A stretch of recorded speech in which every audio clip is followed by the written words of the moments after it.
Hello everyone, আসসালামু আলাইকুম সবাইকে। আশা করি সবাই আমাকে শুনতে পাচ্ছেন। ওকে, তো আমাদের আজকের ক্লাসটা হচ্ছে আমাদের accounts and finance practical accounts and finance এর থার্ড ক্লাসটা, তাই না? সো আপনাদের মধ্যে অলরেডি যারা জয়েন করেছেন, আপনাদের মধ্যে আমি দেখতে পাচ্ছি আরিফিন ভাইয়া হ্যান্ড রেজ করেছেন। প্রবাবলি কোনো কোশ্চেন আছে বা কিছু। সো যেহেতু আরিফিন ভাইয়া কথা বলতে চাচ্ছেন, আপনি মাইকে চলে আসতে পারেন। আপনার কোনো কোয়েরি থাকলে সেটা আমাদেরকে জানান।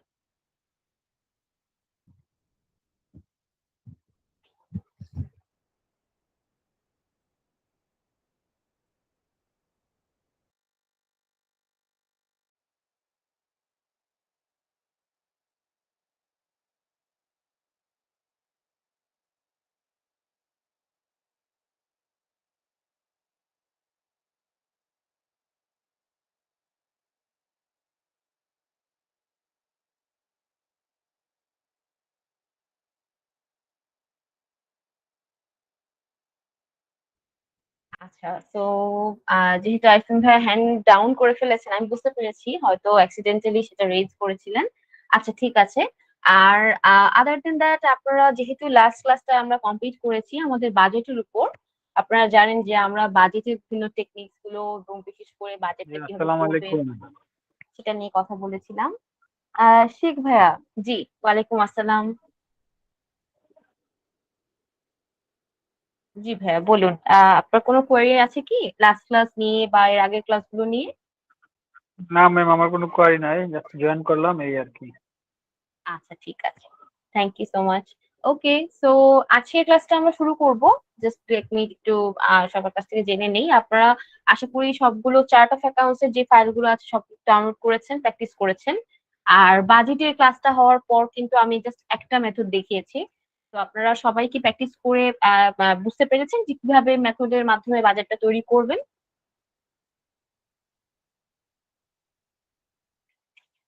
কারো কোনো কোশ্চেন থাকলে করতে পারেন।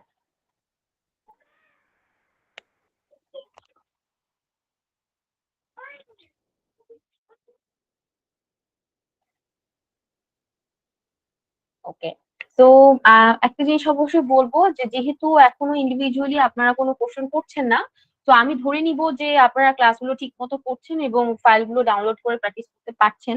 কিন্তু যারা যারা অনেক সময় হয় না যে পার্সোনাল কিছু ব্যস্ততার কারণে দেখা যায় যে ওই ফাইলগুলো ডাউনলোড করেছেন ঠিকই, বা সেভাবে প্র্যাকটিস করা হচ্ছে না, বা রেকর্ডিং দেখে ওই প্র্যাকটিসটা করতে পারছেন না, ওই সময়টা বের করতে পারছেন না। তো অবশ্যই তাহলে সপ্তাহের মধ্যে জাস্ট 2 থেকে 3 দিন একটু ট্রাই করবেন সময় বের করে বসার জন্য।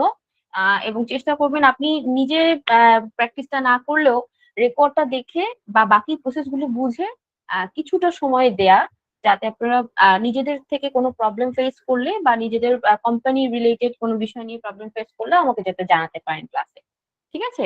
তো চেষ্টা করবেন অবশ্যই, যারা যারা এখনো কমপ্লিট করেননি আমি সবাইকে রিকোয়েস্ট করছি অবশ্যই ক্লাস ওয়াইজ কাজগুলো কমপ্লিট করে ফেলবেন। কারণ পরবর্তীতে আমাদের আরো টপিকস আসবে, আরো প্র্যাকটিক্যাল বিষয়গুলো আসবে, এবং আমরা রেগুলারলি কিন্তু এই কাজগুলো প্র্যাকটিস করব। তো অফকোর্স যারা এগিয়ে আছেন, সাথে সাথে ক্লাসের সাথে সাথে যাচ্ছেন, তারা কিন্তু সবচেয়ে বেশি বেনিফিটেড হবেন। দেখা যাবে যে তাদের এন্ড অফ দ্য কোর্স তারা প্রপারলি সবগুলো গাইডলাইন অনুযায়ী আগাতে পারবেন এবং প্র্যাকটিসটাও কমপ্লিট করতে পারবেন টাইমলি। ঠিক আছে? তো আজকে আমি যে বিষয়টা নিয়ে কথা বলবো সেগুলো হচ্ছে আসলে আমরা যে বাজেটের মেথড গুলো দেখেছিলাম, সেই বাজেটের মেথডস গুলোর মধ্যে আরো 3টা মেথড আছে আমরা জানি। তো আজকের ক্লাসটা মোটামুটি 2 ঘন্টার, তবে এই 2 ঘন্টার মধ্যেই আমরা বাকি 3টা মেথড আস্তে আস্তে ধাপে ধাপে কমপ্লিট করব। তো আমরা বাকি যে এই 3টা মেথড করেছিলাম, এই 3টা মেথডের মাধ্যমে আপনারা বাজেট একটা আপনার কাছে একটা ডাটা অ্যাভেলেবল থাকলে সেই ডাটা থেকে কিভাবে পরবর্তী মান্থ গুলো বা ইয়ারটার জন্য বাজেটটা রেডি করবেন সেটার বিষয়টা দেখবো। তো আমি আরেকটা জিনিস বলে রাখি, যেহেতু আমরা এনুয়াল বাজেট রিলি জেনারেট করে থাকি, দেখা যায় মোস্ট অফ দ্য কোম্পানিতে যখন আমরা গ্রুপ অফ দ্য কোম্পানির জন্য বাজেট জেনারেট করি, অথবা দেখা যায় মিডিয়াম বা লার্জ সাইজ কোম্পানির জন্য বাজেট জেনারেট করি, তখন সেই ক্ষেত্রে দেখা যায় এনুয়াল বাজেট জেনারেট করি। তো এনুয়াল বাজেটটা না আসলে সেভাবে না একেবারে প্রপার জেনারেশনটা পসিবল হয় না। দেখা যায় ওখানে কিছু কিছু কিন্তু মান্থ ওয়াইজ বা 3 মান্থস পর পর বা 6 মান্থস পর পর একটা অ্যাডজাস্টমেন্ট আসে, যে কোনো কোনো কোনো অ্যাকাউন্টে সাপোজ আমাদের বাজেট যেটা ধরেছিলাম 1 বছর আগে, সেই অনুযায়ী আগানো হচ্ছে না, দেখা গিয়েছে জিনিসপত্রের দাম বেড়ে গিয়েছে, ইনফ্লেশন রেট বেড়ে গিয়েছে, এরকম কিছু বিভিন্ন বিষয় আছে যেগুলোতে আমরা দেখা যায় পরবর্তীতে মান্থ ওয়াইজ সেখানে কিছু আপডেটস বা অ্যাডজাস্টমেন্ট করে থাকি এবং সেটা ম্যানেজমেন্ট রিকোয়ারমেন্ট অনুযায়ী করে থাকি। তো এই বিষয়গুলো অবশ্যই আমাদের মাথায় রাখতে হবে। যদি আমরা অ্যানুয়াল বাজেট তৈরি করি তাহলে সেখানে অ্যাডজাস্টমেন্টের জন্য আমাদের স্পেস থাকতে হবে এবং ডিসকাশনের মাধ্যমে সেটা আমরা অ্যাডজাস্ট করতে পারবো।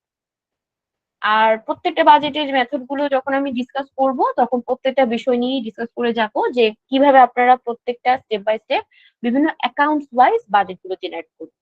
তো আমরা যে বাজেটটা জেনারেট করছি এখন সেটা হচ্ছে ফাইন্যান্সিয়াল বাজেট। তো দ্যাট মিনস আমাদের রেভিনিউ এবং এক্সপেন্স আর কস্ট গুলো নিয়ে এই বাজেটটা। তো যারা আপনারা জানেন যে এখানে আমাদের দুইটা ধরনেরই অপারেশন এবং নন অপারেশনাল দু ধরনেরই রেভিনিউ এবং এক্সপেন্স আছে। তো আমি স্ক্রিন শেয়ার করে ফেলি এন্ড আপনাদের কারো কোনো এর মধ্যে কোশ্চেন থাকলে আপনারা হ্যান্ড রেজ করতে পারবেন। ওকে। তো গতদিন যে কয়েকটা জিনিস আমি পাওয়ার পয়েন্ট প্রেজেন্টেশনে আপনাদের সাথে শেয়ার করেছিলাম সবগুলো টপিকস আশা করি আপনাদের ক্লিয়ার হয়েছে। যদি তবুও কোনো কোয়েরিজ থাকে বা কোনো একটা স্পেসিফিক টপিক নিয়ে মনে হয় যে আরেকবার ক্লিয়ার করে দিলে ভালো, তো অবশ্যই আপনারা আমাকে সেটা জানাবেন। ঠিক আছে? তো এবার চলে আসি সেই টেমপ্লেটটাতে যেটাতে আমরা কাজ করেছিলাম। বেসিক্যালি আমি গতদিন হচ্ছে এক্সেল শিটে কাজ করেছিলাম। ওই এক্সেল শিটের ডকুমেন্টটাকেই আমি গুগল শিটের মধ্যে আপলোড করে দিয়েছিলাম। এন্ড এখানে এখানে আপনারা ইজিলি দেখতে পারবেন যে সবগুলো এই যে আমাদের variance in percentage and variance এর টাকা দুটোর ঘরে, তারপর আপনার percentage in gross margin percentage এবং net margin net profit percentage. তো এই দুইটা মার্জিনাল পার্সেন্টেজ গুলো আপনারা এখানে পাচ্ছেন। তো নেট ইনকামে যে নেট প্রফিট বা নেট ইনকাম পার্সেন্টেজ, তো এই পার্সেন্টেজ গুলোর যে ফাংশনস গুলো এখানে অ্যাপ্লাই করা আছে সেগুলো এখানে পরবর্তীতে অ্যাপ্লাই হচ্ছে। তো এই জন্যই আমি এখানে ডাটা শিটটাকে আসলে এক্সেলে না রেখে আমি গুগল শিটে আপলোড করে দেন আপনার সাথে শেয়ার করে দিয়েছি ডাউনলোড করে এখান থেকে। তো যাতে পরবর্তীতে এখানে কোনো কিছু চেঞ্জ করলে আমরা যখন অ্যাকচুয়াল অ্যামাউন্ট এখানে দিব এবং বাজেট অ্যামাউন্ট এখানে থাকছে তখন অটোমেটিক্যালি এখানে আপডেটস গুলো হয়ে যাচ্ছে। আমাদের বারবার এসে ফাংশনস গুলো অ্যাপ্লাই করে দিতে হবে না। তো যাই হোক, আমরা গতবার করেছিলাম হচ্ছে শুধুমাত্র জিরো বেস বাজেটিং টেকনিকটা। যে মেথডের মাধ্যমে আমরা যেটা শিখেছি সেটা হচ্ছে যে আমরা যে কোনো মাসের বাজেট তৈরি করতে গেলে তার আগের মাসগুলোর ডাটাটা দেখে দেন আমরা একদম স্ক্র্যাচ থেকে একদম বিগিনিং থেকে যদি বাজেটটা জেনারেট করি, আমাদের পারিপার্শ্বিক আমাদের কিছু গোলস আছে কোম্পানি সেগুলোকে মাথায় রেখে এবং পারিপার্শ্বিক কিছু বিষয়কে মাথায় রেখে যদি বাজেটটা জেনারেট করি তাহলে সেটা হয়ে যাচ্ছে আমাদের জন্য জিরো বেস বাজেটিং। এটার মধ্যে যে বাজেটটা আমরা জেনারেট করছি সেটা প্রিভিয়াস মান্থের বাজেট না দেখে জেনারেট করছি। প্রিভিয়াস মান্থের শুধুমাত্র অ্যাকচুয়াল যেই পারফরমেন্স হয়েছিল, অ্যাকচুয়াল যেই অ্যামাউন্টস গুলো আছে সেগুলোর উপর বেস করে নেক্সট মান্থের বাজেট গুলো আমরা জেনারেট করছি এবং সেটা হচ্ছে জিরো বেস বাজেটিং। তো আমরা আজকে করব হচ্ছে ট্রেডিশনাল বাজেটিং। তো ট্রেডিশনাল বাজেটিং মেথড যেটা ফলো করে সেটা হচ্ছে যে অবশ্যই প্রিভিয়াস মান্থের ডাটা গুলো আমাদের কাছে অ্যাভেলেবেল থাকলে আমরা সেখান থেকে আগে বাজেট অ্যামাউন্ট প্রিভিয়াস মান্থের বাজেট অ্যামাউন্ট তো থাকবে এবং প্রিভিয়াস মান্থের অ্যাকচুয়াল অ্যামাউন্টও থাকবে। এর পাশাপাশি প্রিভিয়াস মান্থের যেহেতু বাজেট এন্ড অ্যাকচুয়াল দুটোই আছে, তো অফকোর্স এখানে ভেরিয়েন্স এর ব্যাপারটাও আসে। তো ভেরিয়েন্সটা বের করে আমরা দেখি যে এখানে কি পরিমাণ আমাদের বাজেটের কাছাকাছি আমরা আমাদের মনিটারি ভ্যালু গুলো পারফর্ম করতে পেরেছি। তো নেট আমাদের ক্যাশ ইনফ্লোস গুলো কেমন আসছে, ক্যাশ আউটফ্লোস গুলো কেমন হয়েছে এবং আমরা কত পরিমাণে বাজেট ধরেছিলাম সেটার তুলনায়। তো এই ডিফারেন্সিয়েশনটা আমরা বের করি এই ভ্যারিয়েন্স এর মাধ্যমে, ভ্যারিয়েন্স ক্যালকুলেশনের মাধ্যমে। এন্ড এটার মাধ্যমে পরবর্তীতে আমরা জাজ করে দেন পরবর্তী মান্থ গুলোতে সেই অনুযায়ী বাজেটটা রেডি করি। তো যখনই আমরা বাজেট অ্যামাউন্ট এবং ভেরিয়েন্স গুলোর দিকে দেখবো, এই মেথডটাকে ফলো করা হয় হচ্ছে ট্রেডিশনাল বাজেটিং মেথডে এবং ফলো করা হয় হচ্ছে ইনক্রিমেন্টাল আর অ্যাক্টিভিটি বেস বাজেটে। তো এই যে পরের তিনটা বাজেট, এই পরের তিনটা বাজেট হচ্ছে লং টার্ম রানিং বিভিন্ন কোম্পানির ক্ষেত্রে। ধরেন আপনার একটা কোম্পানি যখন প্রাথমিকভাবে শুরু হচ্ছে তখন কিন্তু জিরো বেস বাজেটিং দিয়ে আমরা শুরু করি, যে একেবারে পারফরমেন্স দেখে আমরা নেক্সট মান্থ থেকে বাজেট গুলো তৈরি করবো, সেটা হচ্ছে জিরো বেস। যখন 2-3টা মাস বা একটা বছর কোম্পানি রান করতে থাকছে এবং জিরো বেস বাজেটিং মাধ্যমে আমরা বাজেট জেনারেট করছি, প্লাস প্রত্যেকটা মাসে অ্যাকচুয়ালস আসছে এবং আমরা প্রত্যেকটা মাসে ভেরিয়েন্স পেয়ে যাচ্ছি, তখন কিন্তু সেকেন্ড ইয়ারে গিয়ে দেখা যায় ট্রেডিশনাল বাজেটিং মেথডে কনভার্ট করি, অথবা দেখা যায় আমরা শিফট করি ইনক্রিমেন্টাল বাজেটিং মেথডে বা অ্যাক্টিভিটি বেস বাজেটিং মেথডে। তো ওই তিনটা বাজেটের মধ্যে কিন্তু আমাদের সবসময় অ্যাকচুয়াল এবং বাজেট এই দুইটা জিনিস থাকবে এবং ভ্যারিয়েন্সটা আমাদের এখানে জাজ করতে হবে, এখানে ওই অনুযায়ী আমাদের বাজেট ডাটাটা আনতে হবে। সো ট্রেডিশনাল বাজেটিং মেথডে যেটা হয় যে আপনারা শুধুমাত্র বাজেট অ্যামাউন্ট প্লাস ভেরিয়েন্স ছাড়াও আরো কিছু বিষয় খেয়াল করবেন, যেমন হচ্ছে আমাদের এখন মার্কেট প্লেসের মার্কেট ডিমান্ডটা কেমন, কাস্টমারদের ডিমান্ড কেমন, মার্কেটের সিচুয়েশন এখন কি অবস্থা, প্লাস আমাদের ইনফ্লেশন রেটটা হাই হচ্ছে নাকি লো, নাকি স্ট্যান্ডার্ড অবস্থায় আছে। তো এই জিনিসগুলো আমাদের মাথায় রেখে বাজেট তৈরি করতে হবে। এছাড়া কোম্পানির গোল তো মূল উদ্দেশ্য, মানে কোম্পানির যে টার্গেটটা আমরা মাথায় রেখে কাজ করব, এটা প্রত্যেকটা বাজেটের ক্ষেত্রেই মাথায় রেখে আমরা কাজটা করব। তো আমাদের অফকোর্স অ্যাভেলেবেল ডাটা থাকতে হবে উইথ বাজেট অ্যান্ড ভ্যারিয়েন্স, এটা থাকতে হবে ট্রেডিশনাল বাজেটিং এর ক্ষেত্রে। এবং আমাদের কোম্পানি গোলটা আমাদের জানতে হবে, কোম্পানির মেইন ফোকাস কোথায়। এছাড়া মার্কেটের situation, inflation rate and customer demand, এগুলোকে আমরা মাথায় রেখে আমাদের বাজেটটা জেনারেট করতে পারবো। তো যেহেতু বাজেট জেনারেট করতে যাচ্ছি, তো এখন যেটা করব আমি এইখানে এই সেলটা পর্যন্ত আমি জাস্ট একটু ফ্রিজ করে নেই, যাতে পরবর্তীতে ওই নেক্সট সেল গুলোকে আমি এখানে নিয়ে আসতে পারি। তো আমি জাস্ট এখানে একটা অপশন আছে দেখতে পাবেন, ভিউতে ফ্রিজ। তো আমি আপ টু কলাম ই, হ্যাঁ। তো এখন দেখেন যখন আমি ডান দিকে মুভ করব, বামের এই ডাটাগুলো কিন্তু কোথাও যাচ্ছে না, এখানেই থাকছে, ফ্রিজ হয়ে থাকছে up to column E. But F থেকে পরবর্তীতে ডাটাগুলোকে আমি শিফট করতে পারছি এখানে, হ্যাঁ। তো এই কারণে আমি জাস্ট ফ্রিজ করে নিলাম। তো এবার যেটা করবো ট্রেডিশনাল বাজেটিং, এই বাজেটিং মেথডে আমরা বাজেটটা জেনারেট করব।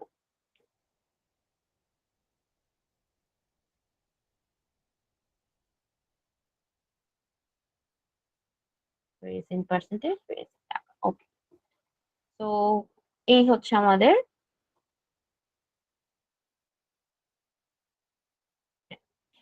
তো এখন যেটা করব, এখানে বাজেটের যে অ্যামাউন্ট গুলো আবারও আমরা বাজেটের অ্যামাউন্ট গুলোই শুধুমাত্র ইনপুট করব। তো ফার্স্ট অফ অল শুরু করার ক্ষেত্রে আমরা যেটা করব যে এখানে যে বাজেটের অ্যামাউন্টস গুলো আছে এগুলোকে আমরা ডাইরেক্টলি ট্রেডিশনাল বাজেট তো জেনারেট করবো, তো এই ক্ষেত্রে আমরা ডাইরেক্টলি কপি পেস্ট করে দিব। ফার্স্টে কপি পেস্ট করার কারণ হচ্ছে এখানে যে বিষয়গুলো এখানে দেখতে পাচ্ছি যে কিছু কিছু অ্যাকাউন্টস আছে যেগুলোর ক্ষেত্রে আমাদের ফিক্সড, আমাদের বাজেট অলওয়েজ ফিক্স থাকবে। আর কিছু কিছু অ্যামাউন্ট আছে যেগুলো ক্ষেত্রে ভ্যারি করে। তো সেইটা আমরা মাস ওয়াইজ বা আমাদের প্রত্যেকটা ডাটা ওয়াইজ ভ্যারি করবে। তো সেখানে শুধুমাত্র আপডেট গুলো করবো আমরা।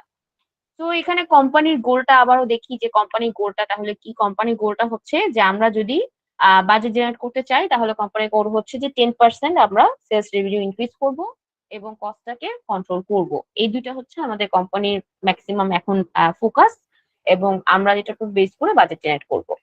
তো যেহেতু 10% করে আমরা ইনক্রিজ করতে চাচ্ছি, তো এখানে আমরা দেখতে পাচ্ছি যে গত মাসে যেহেতু বাজেটের অ্যামাউন্ট অনুযায়ী অ্যাকচুয়াল অ্যামাউন্ট 8% বৃদ্ধি পেয়েছে, সেই ক্ষেত্রে এই মাসে এই অ্যামাউন্টের চেয়ে 10% বৃদ্ধি করা পসিবল। তো তার মানে আমরা এখানে ইজিলি 2,20,000 অ্যাড করতে পারবো অ্যামাউন্ট, 2,20,000, উইচ ইজ আমরা 2 লাখের উপরে 10% ইনক্রিজ করছি। ওকে। অ্যান্ড আদার দেন দ্যাট আমরা দেখতে পাচ্ছি যে গত মাসে 1,15,000 ধরেছিলাম আমাদের বাজেটে, বাট সার্ভিসের ক্ষেত্রে দেখতে পাচ্ছি যে গত মাসে আমাদের প্রায় 13% কম আমরা ইনক্রিজ করতে পেরেছি। তো সেই ক্ষেত্রে এখানে আমরা ইজিলি বুঝতে পারছি যে এইটা যদি আমরা 10% ইনক্রিজ করি, এটার ক্ষেত্রে আমরা এটা আসলে ফিজিবল হবে না, বা দেখা যাবে যে এই সার্ভিস অনুযায়ী আমরা কিন্তু 10% হুট করে ইনক্রিজটা করতে পারবো না। যদি এখানে যদি 10% খেয়াল করি, 10% যদি 1 লাখের উপর 10% করি, তাহলে আসে হচ্ছে 1,10,000, রাইট। তো 1,10,000 যদি এখানে দেই তাহলে এটা ফিজিবল। আর বাজেট অনুযায়ী যদি রাখি লাইক 1,15,000 এর আগের মাসের মতো, তাহলেও এটা মোটামুটি আমাদের পসিবল এটা অ্যাচিভ করাটা। তো যেহেতু সেলস আমাদের 10% ইনক্রিজ করার কথা বলা আছে, তো আমরা অ্যাকচুয়াল অ্যামাউন্টে 10% ইনক্রিজ করতে পারছি। তো 1,10,000। এবার দিস টাইম আমরা বাজেটটা কাছাকাছি ধরার চেষ্টা করলাম। দেন অ্যাডজাস্টমেন্টস। সো অ্যাডজাস্টমেন্টস এর ক্ষেত্রে দেখতে পাচ্ছি আমাদের এখানে যে বিষয়টা আমি যেটা লাস্ট ক্লাসে বলেছিলাম যে অ্যাডজাস্টমেন্টটা হচ্ছে প্রিভিয়াস বছরের কোনো একটা ডাটা বা কোনো একটা ব্যাড ডেট এখন হয়তো কালেকশন হচ্ছে। তো সেই ক্ষেত্রে দেখা যায় ওইখানে অ্যাডজাস্টমেন্টের একটা ঘর থাকে। তো অ্যাডজাস্টমেন্টের একটা অ্যাকাউন্ট এখানে আছে এই কোম্পানির ক্ষেত্রে, তো এই জন্য তারা এখানে সেই অ্যামাউন্টটা দিয়েছে। এখন অ্যাডজাস্টমেন্ট তো প্রত্যেক মাসে থাকতে নাও পারে। তো অফকোর্স আমরা এখানে একেবারে অল্প মিনিমাম কিছু অ্যামাউন্ট যদি বাজেটের মধ্যে রাখি, আর পরবর্তীতে অ্যাকচুয়াল পারফরমেন্সের সময় যদি দেখি যে এখানে জিরো জিরো আসছে অ্যামাউন্ট, তো তাহলে খুব একটা আমাদের এখানে ডিফারেন্সটা হবে না। তো এই কারণে আমি এখানে একেবারেই কম মানে 500 টাকার মতো অ্যাডজাস্টমেন্ট করে রাখলাম। দেন এর পাশে হচ্ছে আমাদের ইন্টারেস্ট ইনকাম, ইনভেস্টমেন্ট ইনকাম এগুলো। তো এগুলোর ক্ষেত্রে খেয়াল করতে হবে যে আমরা শুধুমাত্র যদি বাজেটের অ্যামাউন্টটা ধরি খেয়াল করে, যে এগুলো যেহেতু ইনকাম টাইপ অফ অ্যাকাউন্ট, এগুলোর ক্ষেত্রে আমরা সবসময় খেয়াল করব যে অ্যাকচুয়াল অ্যামাউন্ট হিসেবে আমাদের গত মান্থ গুলোতে কি পরিমাণ আমরা ইনকাম করেছিলাম সেটার উপর বেস করে বাজেট ধরলেই এনাফ। তো আমরা যদি খেয়াল করি যে গত মাসে কিন্তু আমরা বাজেট ধরেছিলাম 520 বা হয়েছিল 550, তারপর গত মাসে ধরেছিলাম 200 হয়েছিল 125। তো তার মানে অ্যাকচুয়াল অ্যামাউন্টটা এখানে ধরলেই আমরা পারফেক্টলি এই মাসের জন্য বাজেট যেটা জেনারেট করছি ট্রেডিশনাল বাজেটিং এর ক্ষেত্রে এইটা আমরা অ্যাচিভ করতে পারবো। যখন অ্যাকচুয়াল পারফরমেন্স হবে দেখা যাবে এই ধরনেরই কিছু অ্যামাউন্ট, কাছাকাছি অ্যামাউন্ট আমরা এখানে পাবো এবং দেখা যাবে আমাদের এই বাজেটের মধ্যে ডিফারেন্সটা কম হবে। দ্যাটস ওয়াই আমরা এখানে নন অপারেটিং ইনকাম গুলোর ক্ষেত্রে ইউজুয়ালি অ্যাকচুয়াল অ্যামাউন্টের দিকে খেয়াল বেশি করি। ঠিক আছে? তো অ্যাকচুয়াল অ্যামাউন্টটা আমি এখান থেকে কপি করে এই বাজেট অ্যামাউন্টের মধ্যে নিয়ে আসলাম।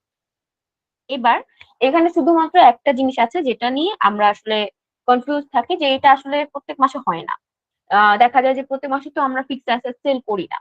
Until or unless fixed asset বা প্রপার্টি নিয়েই যদি আমাদের না বিজনেস হয়, আমরা দেখা যায় ফিক্সড অ্যাসেট সেল করি না।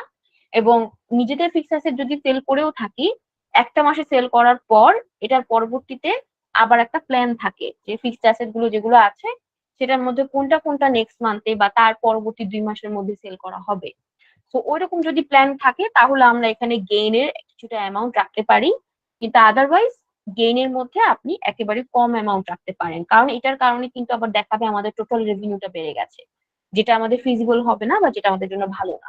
তো অফকোর্স আমরা এই gain on loss on fixed asset এটাকে একদম কমিয়ে 50 to 100 টাকা রাখবো, একদম কম। তো এটা হলে হলো, না হলে জিরো। ঠিক আছে? তো তাতে আমাদের কোনো এখানে খুব বেশি বড় অ্যামাউন্টের ডিফারেন্স হবে না। তো দেন এটাই হচ্ছে আমাদের অপারেটিং ইনকাম আর এক্সপেন্স, অপারেটিং ইনকাম আর নন অপারেটিং ইনকামের ট্রেডিশনাল বাজেটিং পদ্ধতিতে বাজেট তৈরি করা। তো এতটুকু পর্যন্ত আশা করি সবাই বুঝতে পেরেছেন। এখন খেয়াল করেন যে আমরা কিন্তু গত মাসের বাজেট অ্যামাউন্ট থেকেও বেশি ধরছি অ্যামাউন্ট, যেহেতু 10% ইনক্রিজ হচ্ছে এখানে, এবং পাশাপাশি আমাদের কিছু রেভিনিউ আমরা যদি খেয়াল করি অ্যাকচুয়াল অ্যামাউন্ট থেকেও কিন্তু আমাদের রেভিনিউটা বাজেট অ্যামাউন্টে বেশি আসছে। এবার কস্টের ক্ষেত্রেও কিন্তু আমাদের কিছুটা কস্ট বাড়বে, কারণ আমরা এখানে প্রোডাক্ট বেশি উৎপাদন করছি, পাশাপাশি সার্ভিসটা আমরা যতটুকু দিচ্ছি এটা মোটামুটি ইনক্রিজ হচ্ছে। তো সার্ভিসের ক্ষেত্রে কস্ট যেটা হয়, সার্ভিসের ক্ষেত্রে কিন্তু অত বেশি হুট করে কস্ট অত বেশি বাড়ে না।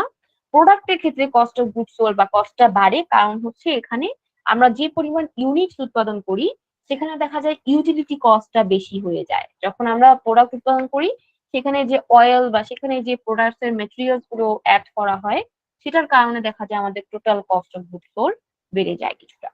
তো এইটার ক্ষেত্রে আমি যেটা বলেছিলাম যে আপনারা এখানে যদি 10% ইনক্রিজ করেন তাহলে দেখা যাবে এখানে প্রায় 8,800 টাকার মতো আসে। তো সেই ক্ষেত্রে আমি এখানে জাস্ট 8,600 বা 8,500 এরকম একটা কস্ট অফ গুডস সোল্ড ধরছি। তো এখানে মিনিমাম একটা কস্ট অফ গুডস সোল্ড ধরবো, তো 8,600 এরকম ধরি আমরা। আর 3,500 যেটা দেখতে পাচ্ছেন, 3,500 টা আসছিল হচ্ছে 1 লাখ সার্ভিস প্রোডাক্ট করার সময়, তখন আমাদের 3,500 টাকার মতো কস্ট হয়েছিল এই সার্ভিসটা দেওয়ার সময়। তো এটার কাছাকাছি একটা অ্যামাউন্ট আমরা রাখতে পারি। তো যেহেতু আমাদের এখানে মাত্র 10,000 ইনক্রিজ হচ্ছে, তো এটার ক্ষেত্রে আমরা 3,700 বা 3,650 এরকম একটা অ্যামাউন্ট রাখলে এটা আমাদের কাছে ফিজিবল হবে এবং খুব একটা ডিফারেন্স হবে না। তো 3,700 আমি এখানে ধরলাম। ঠিক আছে? তো এইভাবে আপনারা এখানে করতে পারবেন। এইখানে যদি আমি 3500 এর উপরে যদি সাপোজ 10% করি, তো যেটা আমাদের কিছুক্ষণ, হ্যাঁ, 10% যদি করি তাহলে আসে হচ্ছে 3,850।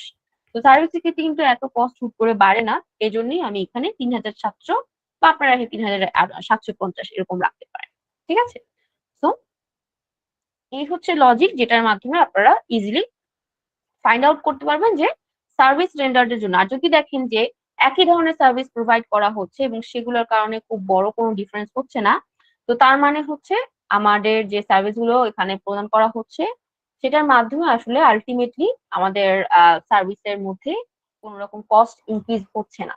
তো অফকোর্স আমরা তখন কস্ট কমিয়ে রাখতে পারবো। তো এই হচ্ছে আমাদের ট্রেডিশনাল বাজেটিং। আচ্ছা, আমার মনে হয় একটু স্কেলটা ঠিক করতে হবে। হ্যাঁ, তো এই হচ্ছে ট্রেডিশনাল বাজেটিং এ আমাদের বাজেটটা তৈরি করলাম।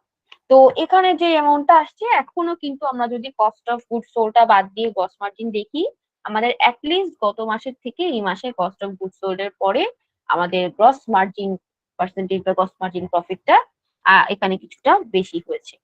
তো সেই অনুযায়ী আমরা বুঝতে পারছি যে আমাদের কোম্পানি গোল যেটা, যে সেলসটাকে ইনক্রিজ করা বা রেভিনিউটাকে জেনারেট করা, সেটা আমরা এখানে হচ্ছে। তো এই অনুযায়ী যদি আমরা এই মাসে চলতে পারি তাহলে আমাদের অবশ্যই আমাদের রেভিনিউটা ইনক্রিজ হবে। অ্যান্ড আদার দেন দ্যাট, এবার চলে আসি আমরা এক্সপেন্সের ক্ষেত্রে। তো এক্সপেন্সের ক্ষেত্রেও যেটা করতে হবে, এক্সপেন্সের ক্ষেত্রে বা কস্টের ক্ষেত্রে সবসময় খেয়াল করবেন যেটা হচ্ছে অ্যাকচুয়াল সেটাকে ফলো করবেন প্রত্যেকটা ক্ষেত্রেই। যেটা হচ্ছে অ্যাকচুয়াল সেটাকে ফলো করবেন, এবং পরবর্তীতে যেটা যেটা শুধুমাত্র ফিক্সড অ্যামাউন্ট অফ ট্রানজাকশন বা ফিক্সড অ্যামাউন্ট অফ অ্যাকাউন্ট, সেই অ্যাকাউন্ট গুলোতে ফিক্সড অ্যামাউন্ট রাখবেন। আর যেগুলো ভ্যারি করে বা কম বেশি বাড়ানো কমানো লাগছে, সেগুলোতে আমরা অ্যাডজাস্টমেন্টটা করতে পারবো। যেমন আমাদের এখানে কিছু বাড়ানো লেগেছে, কিছু কমানো লেগেছে, তো আমরা এখানে বাড়িয়েছি কিছুটা অ্যামাউন্ট, এবং সেটা লজিক্যালি ক্যালকুলেশনস করে বাড়াতে পারবেন। ক্যালকুলেশন ছাড়াও কিছু কিছু জিনিস আপনারা যেভাবে আমি লজিক দিয়ে বললাম যে এইভাবে আপনারা করতে পারেন, তো এটা করতে পারবেন। এখানে অ্যাকচুয়াল গুলো আমি আবারও এখান থেকে সেম ওয়েতে, যেহেতু অনেকগুলো অ্যাকাউন্ট, তো আমি সবগুলো অ্যাকাউন্টের অ্যাকচুয়াল গুলোকে কপি করে এই পাশে নিয়ে আসি। ঠিক আছে, তো এবার আমরা দেখি যে কি কি আমাদের অ্যাকাউন্ট অনুযায়ী ফিক্সড অ্যামাউন্ট আসছে। যেগুলোর আপনারা দেখবেন এখানে 0% ভ্যারিয়েন্স, সেগুলো হচ্ছে আমাদের ফিক্সড অ্যামাউন্ট অফ অ্যাকাউন্ট। তো অফকোর্স ওগুলোতে আমরা কোনো হাত দিব না, কোনো চেঞ্জেস করব না। বাট যেগুলোর ক্ষেত্রে আমাদের এখানে চেঞ্জেস করা প্রয়োজন বা মনে হয় যে কিছুটা কমানো যাবে, কস্ট গুলোকে কিছুটা কন্ট্রোল করা যাবে, এক্সপেন্স গুলোকে, তো সেগুলোর ক্ষেত্রে এগুলোতে আমরা হাত দিব বা চেঞ্জ করবো কিছুটা। তো যেমন আমাদের এখানে দেখতে পাচ্ছি অ্যাডভার্টাইজমেন্ট এন্ড মার্কেটিং। তো এটার ক্ষেত্রে আমরা যদি খেয়াল করি, এখানে লজিক্যালি যদি দেখি যে আমাদের আসলে যে পরিমাণ প্রোডাক্ট বা সার্ভিস আমরা উৎপাদন করছি, একই প্রোডাক্ট বা সার্ভিস আমরা সেল করছি, জাস্ট ইউনিটের পরিমাণটা বাড়ছে, তাহলে কিন্তু আমাদের এখানে অ্যাডভার্টাইজমেন্ট এন্ড মার্কেটিং এর পরিমাণটা অ্যাকচুয়াল অ্যামাউন্ট অনুযায়ী রাখলেই এনাফ, আমাদের বাজেট অনুযায়ী এটা রাখলেই এনাফ। বা যদি দেখি যে আমাদের এক্সট্রা কোনো অ্যাডভার্টাইজমেন্ট করতে হচ্ছে, ব্যানার ক্রিয়েশন থেকে শুরু করে অনেক সময় দেখা যায় কোম্পানি বাইরের আরেকটা অ্যাডভার্টাইজমেন্ট কোম্পানিকে কনসালটেন্ট হিসেবে হায়ার করে থাকে, এবং দেখা যায় অ্যাডভার্টাইজমেন্টের কাজটা পুরো বাইরের একটা কোম্পানিকে দিয়ে থাকে। তো এরকম যদি বিষয়গুলো হয়ে থাকে বা দেখা যায় ইনক্রিজ হয় আমাদের এই এক্সপেন্সটা কোনো কারণে, তো সেই ক্ষেত্রে তখন আমরা কিছু পরিমাণ অ্যামাউন্ট এখানে সেই অনুযায়ী বাড়াবো, তাদের প্যাকেজ অনুযায়ী, তাদের প্রাইস অনুযায়ী বাড়াবো। তো এই ক্ষেত্রে তখন এখানে চেঞ্জটা আসবে। তো যেহেতু এখানে আমাদের প্রোডাকশন বাড়ছে এবং সার্ভিসও বাড়ছে, তো আমি ধরে নিচ্ছি যে এখানে আমাদের অ্যাডভার্টাইজমেন্ট এন্ড মার্কেটিংটা কিছুটা ইনক্রিজ হবে বা এক্সপেন্সটা বাড়বে। যেহেতু দেখতে পাচ্ছি, কেন ধরে নিলাম, কারণ যেহেতু দেখতে পাচ্ছি যে গত মাসেও প্রায় 60% আমাদের ইনক্রিজ হয়েছে। আমরা ধরেছিলাম 500, বাট গত মাসেও যেহেতু সেলস আমাদের বাজেট থেকে ইনক্রিজ হয়েছে, তো দ্যাট ইজ ওয়াই আমাদের এখানে দেখতে পাচ্ছি যে আমাদের অ্যাডভার্টাইজমেন্টটা কিন্তু সেটার সাথে ইনক্রিজ হয়েছে। তো দ্যাট মিনস এই মাসেও চান্সেস আছে, চান্সেস আর হাই যে এটাও ইনক্রিজ হবে। তো ডেফিনেটলি আমরা এখানে 1000 বা 1200 পর্যন্ত আপনারা এখানে অ্যামাউন্ট ইনক্রিজ করে ধরতে পারবেন। এখন ইন্স্যুরেন্স এক্সপেন্স আছে। তো ইন্স্যুরেন্স এক্সপেন্সটা গত মাসে হচ্ছে 560 দেওয়া হয়েছিল, বাট অ্যাকচুয়ালি বাজেট অ্যামাউন্ট 60 ছিল। তো এটা কিন্তু খুব বেশি ভ্যারিয়েন্স না, 12% is not a big variance. তো সেই ক্ষেত্রে আমরা এখানে 500 অ্যামাউন্টটাতেই থাকতে পারি। এর চেয়ে যদি বেশি খরচ হয়, সাপোজ 600 বা 650 খরচ হয়ে যায়, তখন নেক্সট মাস থেকে ওই ভ্যারিয়েন্স এর উপর বেস করে আমরা সেটাকে চেঞ্জ করব। বাট আপাতত ইন্স্যুরেন্স এক্সপেন্স ট্রেডিশনাল বাজেটিং এর ক্ষেত্রে আমরা 500 রাখতে পারি। ওকে, সো দেন এবার নিচে আসলে দেখতে পাচ্ছি লিগাল ফিস। তো লিগাল ফিস যেটা, লিগাল ফিস হচ্ছে লয়ার ফিস। তো লয়ার ফিসটা যেটা হয় প্রত্যেক মাসে তারা ওই একই অ্যামাউন্টটা নিয়ে থাকে। তো যেহেতু আমরা বাজেট রেখেছিলাম 5,000, আমাদের গত মাসে মাত্র খরচ হয়েছে 3,000। অলরেডি আমরা জানি যে কস্টিংটা কমে আসছে, লয়ার ফিস আমাদের এখানে কম খরচ হচ্ছে, 3,000 খরচ হচ্ছে, 2,000 কম। তো দ্যাট মিনস আমরা এখানে 3,000ই যদি ধরি, এই মাসেও 3,000 দেওয়ার প্রবাবিলিটি বেশি। তো অফকোর্স আমরা 3,000ই রাখবো। দেন লাইসেন্স এন্ড পারমিট, এটা সেম থাকবে। তারপর অফিস সাপ্লাইস, অফিস সাপ্লাইসটা হচ্ছে আপনি যে ধরনের আইটেমস গুলো অফিসিয়ালি ইউজ করার জন্য বিভিন্ন পারচেজ করে থাকেন, সেটা হতে পারে অফিসিয়াল এক্সপেন্সেস, বিভিন্ন রকম এক্সপেন্সেস অফিসের কাজের জন্য। তো তো এটা শুধুমাত্র যে স্টেশনারি বা প্রিন্টিং স্টেশনারি এই ধরনের আইটেম না, এগুলো অন্য ধরনের আইটেমও কিছু হতে পারে, ফাইল টাইল থেকে শুরু করে অনেক কিছুই হতে পারে। তো ইয়েস, এই ধরনের বিভিন্ন রকম কাজের জন্য সাপ্লাইজ গুলো হয়। তো যেহেতু প্রিভিয়াস মান্থে অলরেডি সাপ্লাইজ এক্সপেন্স হয়েছে এবং যেটা বাজেটের তুলনায় একটু বেশি, তো আমি এই মাসে ধরে নিচ্ছি যে বাজেট আমি 700 ধরে নিব, মোটামুটি এটার মধ্যে এই বাজেটের মধ্যেই কমপ্লিট হয়ে যাবে। তো আমি সেম বাজেটই, ট্রেডিশনাল বাজেটের সেম বাজেটই ধরলাম। এটা চার একটু কমিয়েও বাজেটটা ধরতে পারবে। Then repair maintenance. তো repair maintenance month to month vary করে, বা যতটুকু মিনিমাম দরকার অতটুকু আমরা ধরতে পারি। রিপেয়ার মেইনটেনেন্সের ক্ষেত্রে কিছুটা কম বাজেট আমরা ধরতে পারি, যেহেতু গত মাসে প্রায় 650-এর মতো রিপেয়ার হয়েছে। যে রিপেয়ারের বাজেটটাও দেখেন এখানে কিন্তু ক্রস করেছে, সো দ্যাট মিনস রিপেয়ার গত মাসে হয়েছে। এই মাসে কি কি রিপেয়ারমেন্ট আসতে পারে সেটার মোটামুটি একটা ক্যালকুলেশন করে আমরা এখানে অ্যাড করতে পারবো। তো আমি এখানে 500, 600-600-এর মতোই করি, বাজেটটা ধরে রাখি। দেন নেক্সট হচ্ছে সফটওয়্যার। সো সফটওয়্যার পারচেজের যে বিষয়টা, এটা হচ্ছে প্রত্যেক মাসে সেম অ্যামাউন্ট আমাদের এখানে সাবস্ক্রিপশন ফি বা প্ল্যান হিসেবে প্যাকেজ থাকে, ওই প্যাকেজের পেমেন্ট করা হয়। তো দেখা যায় যে এই ধরনের পেমেন্ট গুলো প্রত্যেক মাসে সেমই থাকে সফটওয়্যার প্যাকেজে। তো দ্যাটস ওয়াই আমরা এই অ্যামাউন্টও চেঞ্জ করবো না, এই অ্যামাউন্টও সেম থাকবে। দেন নেক্সট হচ্ছে কাস্টমস এন্ড ফ্রেট কস্ট। এইটা আমাদের ভ্যারি করে প্রত্যেক মাসে। তো কাস্টমস এন্ড ফ্রেট কস্ট অনুযায়ী গত মাসে 30 টাকার মতো খরচ হয়েছে, তো এই মাসে আমরা 30 ধরতে পারি বা তার চেয়েও একটু কম ধরতে পারি। এটাও এখন আপাতত আমি অ্যাকচুয়ালের মতোই সেম রাখছি। দেন পোস্টেজ। পোস্টেজের ক্ষেত্রে দেখতে পাচ্ছি যে এখানে 460, তো ধরেছিলাম বাজেট 400। তো এটার মধ্যে আমরা কিছুটা দেখা যায় যে বিভিন্ন কোম্পানি থাকে যে যারা হচ্ছে ঢাকা থেকে বিভিন্ন কুরিয়ার সার্ভিসের মাধ্যমে, পোস্টেজ এন্ড কুরিয়ার কিন্তু একই জিনিস। তো পোস্টেজ এন্ড কুরিয়ার অনেকে লেখে, শুধুমাত্র পোস্টেজ অনেকে লেখে, শুধুমাত্র কুরিয়ার অনেকে লেখে। তো এগুলো হচ্ছে বিভিন্ন ধরনের এক্সপেন্সেস যেটা আসলে ঢাকা থেকে ধরেন অন্য কোনো জেলা বা উপজেলাতে আমি কোনো কিছু ডেলিভারি পাঠাচ্ছি বা কোনো একটা কুরিয়ার পাঠাচ্ছি, তো এই ধরনের কস্ট গুলো যে কোম্পানির জন্য রেগুলার একটা কস্ট হিসেবে থাকে, রেগুলার একটা এক্সপেন্স। হ্যাঁ, তো তাদের ক্ষেত্রে দেখা যায় এই এক্সপেন্সটা ইনক্রিজ করে। বাট যেখানে মোস্ট অফ দ্য কোম্পানি একটা বা দুইটা মাসে হয়তো কুরিয়ার করছে, বাকি মাসগুলো দেখা যায় কুরিয়ার লাগছে না অতটা, তো তাদের ক্ষেত্রে কিন্তু এখানে মিনিমাম বাজেট ধরলেই এনাফ। ওকে, তো আমরা এখানে পোস্টেজটা কমিয়ে দিতে পারি কিছুটা, এই যে 400 ছিল গত মাসে, তো ওই 400-র মতো করেই ধরি, 400 বা 380 আরেকটু কমিয়ে ধরতে পারি। ঠিক আছে। দেন প্রিন্টিং এন্ড স্টেশনারিজ। এটা হচ্ছে প্রত্যেক মাসে দেখা যায় যে আমাদের যেসব কোম্পানি এখন তো বাংলাদেশের বেশিরভাগ কোম্পানিতে দেখা যায় নিজস্ব প্রিন্টার, নিজস্ব সবকিছু থাকে। তো দেখা যায় তাদের প্রয়োজন অনুসারে কিন্তু তারা আসলে ওখানে এক্সপ্রেস করে থাকে। তো প্রিন্টিং প্রিন্টিং করার জন্য প্রিন্টিং এর মেশিন, ইঙ্ক, সবকিছুর ব্যবস্থা থাকে, পেপার সবকিছু ব্যবস্থা থাকে। যেসব কোম্পানি দেখা যায় নিজস্ব কোনো প্রিন্টার্স থাকছে না, তারা দেখা যায় বাইরে থেকে প্রিন্টিং গুলো করে থাকে বা বিভিন্ন স্টেশনারিজ গুলো পারচেস করে থাকে। তো স্টেশনারি কস্টটা কম বেশি প্রত্যেক মাসেই হয়। তো এখানে আমরা মোটামুটি 100 টাকার মতো গত মাসে ছিল বাজেট, খরচ হচ্ছে 60 টাকা। তো আমরা এখানে একেবারে মিনিমাম 50 টাকা বা 80 টাকার মতো এখানে বাজেট রাখি, কিছুটা কমিয়ে বাজেট রাখি। এবার হচ্ছে মিসেলেনিয়াস। তো মিসেলেনিয়াসটার ক্ষেত্রে আমরা এখানে কমিয়ে দিতে পারি, কারণ এটা প্রত্যেক মাসে এভাবে থাকে না। তো আমি এখানে 100 বা 150-এর মতো বাজেট রাখি। রেন্ট আর প্রপার্টি ট্যাক্স, এই দুইটা হচ্ছে ফিক্সড কস্ট, এগুলা প্রত্যেক মাসে সেমই থাকবে। তো এখানে কি কি ফিক্সড কস্ট দেখলাম এখন পর্যন্ত, কিন্তু কয়েকটাই ফিক্সড আছে। যেমন লিগ্যাল ফিস আছে দেখলাম, পারমিট আছে, তারপর সাবস্ক্রিপশন ফি, এটা আমরা দেখলাম ফিক্স। তো তারপর আমরা এখানে দেখছি রেন্ট অ্যান্ড প্রপার্টি ট্যাক্স, এগুলো ফিক্স। তো এগুলো সেম অ্যামাউন্ট থাকবে। এগুলো ফিক্সড আমরা বুঝি মানে প্রত্যেক মাসে একই অ্যামাউন্ট, দ্যাটস ওয়াই ফিক্সড। এবং আপনারা মোস্ট অফ দ্য টাইম দেখতে পাবেন এগুলোর মধ্যে 0% অলরেডি। তো মোস্ট অফ দ্য টাইম এগুলো 0। অ্যান্ড ইন্টারনেট এক্সপেন্স, এটা আরেকটা, এটার মধ্যেও 0 আছে। এটাও প্রত্যেক মাসে দেখা যায় ওই একই প্যাকেজ আমরা পারচেজ করি, আনটিল আনলেস যদি আমাদের প্রয়োজন না হয়, কোম্পানি প্যাকেজ চেঞ্জ না করে, তাহলে একই অ্যামাউন্ট অফ কস্ট বা এক্সপেন্স হতে যাচ্ছে।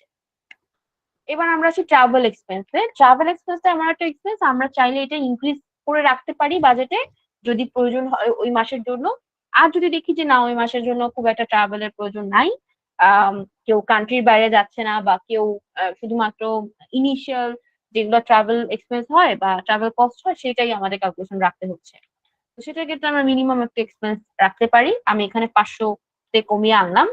কারণ হচ্ছে এখানে অলরেডি দেখতে পাচ্ছি যে গত মাসে 600 ধরেছিলাম বাজেট, বাট হয়েছিল আসলে 560। তো তার মানে আমাদের এখানে কস্ট কন্ট্রোল করা পসিবল। আমরা এখানে কিছুটা কমিয়ে ধরে এর মধ্যেই খরচটা করার চেষ্টা করব। দেন মিলস এন্ড এন্টারটেইনমেন্ট, এটার ক্ষেত্রে দেখতে পাচ্ছি যে গত মাসে ধরা হয়েছিল 9,000, যেটা অ্যাকচুয়ালি এমপ্লয়ীদের মিলস এন্ড স্ন্যাক্স এর জন্য খরচ। বাট এখানে অ্যাকচুয়ালি গত মাসে খরচ হয়েছিল 9,200। তো আপনার এই 9,200 অ্যাকচুয়াল যে খরচ হয়েছিল, এইটাকে আমরা যদি বাজেট ধরি তাহলে কিন্তু আমাদের বাজেট ক্রস করবে। তো অফকোর্স মিলস এন্ড এন্টারটেইনমেন্ট এমন একটা টাইপের অ্যাকাউন্ট যেখানে কিন্তু আমরা যদি বাজেটের মধ্যে না চলি, তবুও দেখা যায় বাজেটের মধ্যে চললেও দেখা যায় 2-1% আমাদের একটু এদিক ওদিক বেড়ে যায়। তো অনেক সময় দেখা যায় ক্লায়েন্ট এন্টারটেইনমেন্ট এর ব্যাপার থাকে, দেখা যায় বাইরে থেকে কোনো ইনভেস্টর বা কেউ আসলে তখন দেখা যায় এই স্ন্যাক্স প্রোভাইড করা হচ্ছে, বিভিন্ন রকম এরকম কস্ট থাকে। তো এই কারণে আমরা এখানে 9,000ই ধরবো, যেটা আসলে আমাদের মিনিমাম অ্যামাউন্ট অফ চার্জ। তো এই এক্সপেন্সটার জন্য আমরা মিনিমাম অ্যামাউন্ট ধরে রাখছি, যেটা আমাদের এক্সপেন্স না করলেই না, ওই অ্যামাউন্টটা ধরে রাখছি। বাট এর চেয়ে যদি বেশি কস্ট হয়ও, খুব বেশি একটা হবে না। যেমন এখানে 200 হয়েছে, তো মাত্র 2% ইনক্রিজ হয়েছে 200 হওয়ার কারণে। তো যদি এখানে 500 ইনক্রিজ হয়, তাহলেও খুব একটা আমাদের ভেরিয়েন্স বাড়বে না, তাই না? So which is relatable. Other than that এখানে ইন্টারনেট এক্সপেন্সটা সেম থাকবে। ভেহিকেল এক্সপেন্স, ভেহিকেল এক্সপেন্সটা এটার ক্ষেত্রে আমরা দেখতে পাচ্ছি যে বাজেটের তুলনায় অ্যাকচুয়ালটা কিন্তু কম। তো প্রায় 17% কমেছে। তো দ্যাট ইজ ওয়াই আমরা এখানে বলতে পারি যে আমাদের এই ভেহিকেল এক্সপেন্সটা আমরা একটু কন্ট্রোল করতে পারছি।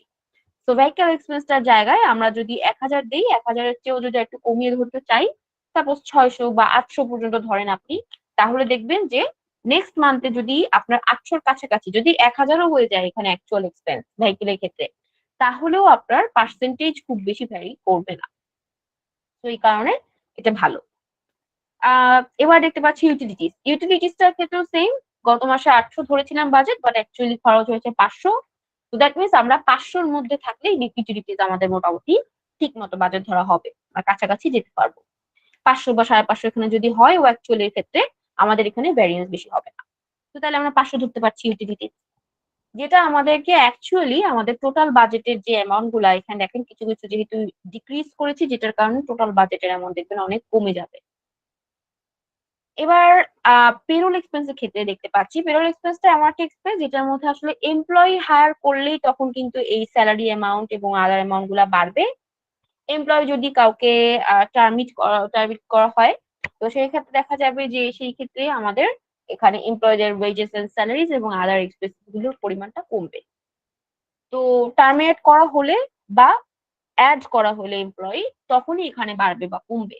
তাছাড়া আমাদের অ্যাকচুয়াল যেই অ্যামাউন্ট, সেই অ্যামাউন্টটা সেম থিং থাকবে। সো আমাদের গত মাসে দেখতে পাচ্ছি যে এখানে কিছু অ্যামাউন্ট আমরা বাজেট ধরেছিলাম, এবং সেই অনুযায়ী আমাদের যে অ্যাকচুয়াল অ্যামাউন্টের ঘরে অ্যাকচুয়াল অ্যামাউন্টটা খরচ হয়েছে, আমি সেটাই এই মাসেও অ্যাকচুয়ালটাই ধরবো। কারণ হচ্ছে এই মাসে আপাতত আমাদের প্ল্যান হচ্ছে সেম অ্যামাউন্ট অফ এমপ্লয় নিয়েই কাজ করা, এবং এই মাসে আমাদের কোনো নতুন হায়ারিং, সাপোজ আমরা হায়ারিং করতে যাচ্ছি না, কোনো নতুন এমপ্লয় হায়ার হচ্ছে না। তো ডেফিনেটলি তাহলে আমরা আগে থেকে জানি যে এই মাসে নতুন কোনো কিছু অ্যাড হতে হবে না, এবং আমাদের এখানে নতুন কোনো ক্যালকুলেশন আসবে না। তো সেম অ্যামাউন্টেই আমরা ধরতে পারি। নেক্সট আমাদের এখানে হচ্ছে নন অপারেটিং কিছু এক্সপেন্স আছে, যেমন লোন এন্ড অ্যামোর্টাইজেশন, এবং সেটার সাথে আবার interest expense. So loan and amortization আর ইন্টারেস্ট এক্সপেন্স এর ক্ষেত্রে এটা প্রত্যেক মাসে সেম থাকবে যতক্ষণ পর্যন্ত না ইনস্টলমেন্টে পেমেন্ট কমপ্লিট হবে। তো যাদের কাছ থেকে আমরা লোন নিয়েছি তাদেরকে আস্তে আস্তে ইনস্টলমেন্টের মাধ্যমে পেমেন্ট করছি বলে এটাকে বলা হয় amortization. And that is why আমরা এখানে পেমেন্টটা এই দুটা করছি প্রত্যেক মাসে। তো এই দুটো অ্যামাউন্ট সেম থাকবে। আরেকটা অ্যামাউন্ট হচ্ছে ডেপ্রিসিয়েশন এক্সপেন্স। তো এটা আমরা দেখেছি যে যখন আমরা ফিক্সড অ্যাসেট সেল করে ফেলি, তারপরে যে ডেপ্রিসিয়েশনটা ক্যালকুলেশন করা হয় সেটাই হচ্ছে অ্যাকচুয়াল ডেপ্রিসিয়েশন। সো অ্যাকচুয়াল যে অ্যামাউন্টটা আছে এটাকেই আমরা এই মাসেরও ডেপ্রিসিয়েশন ডেপ্রিসিয়েশন হিসেবে ধরবো।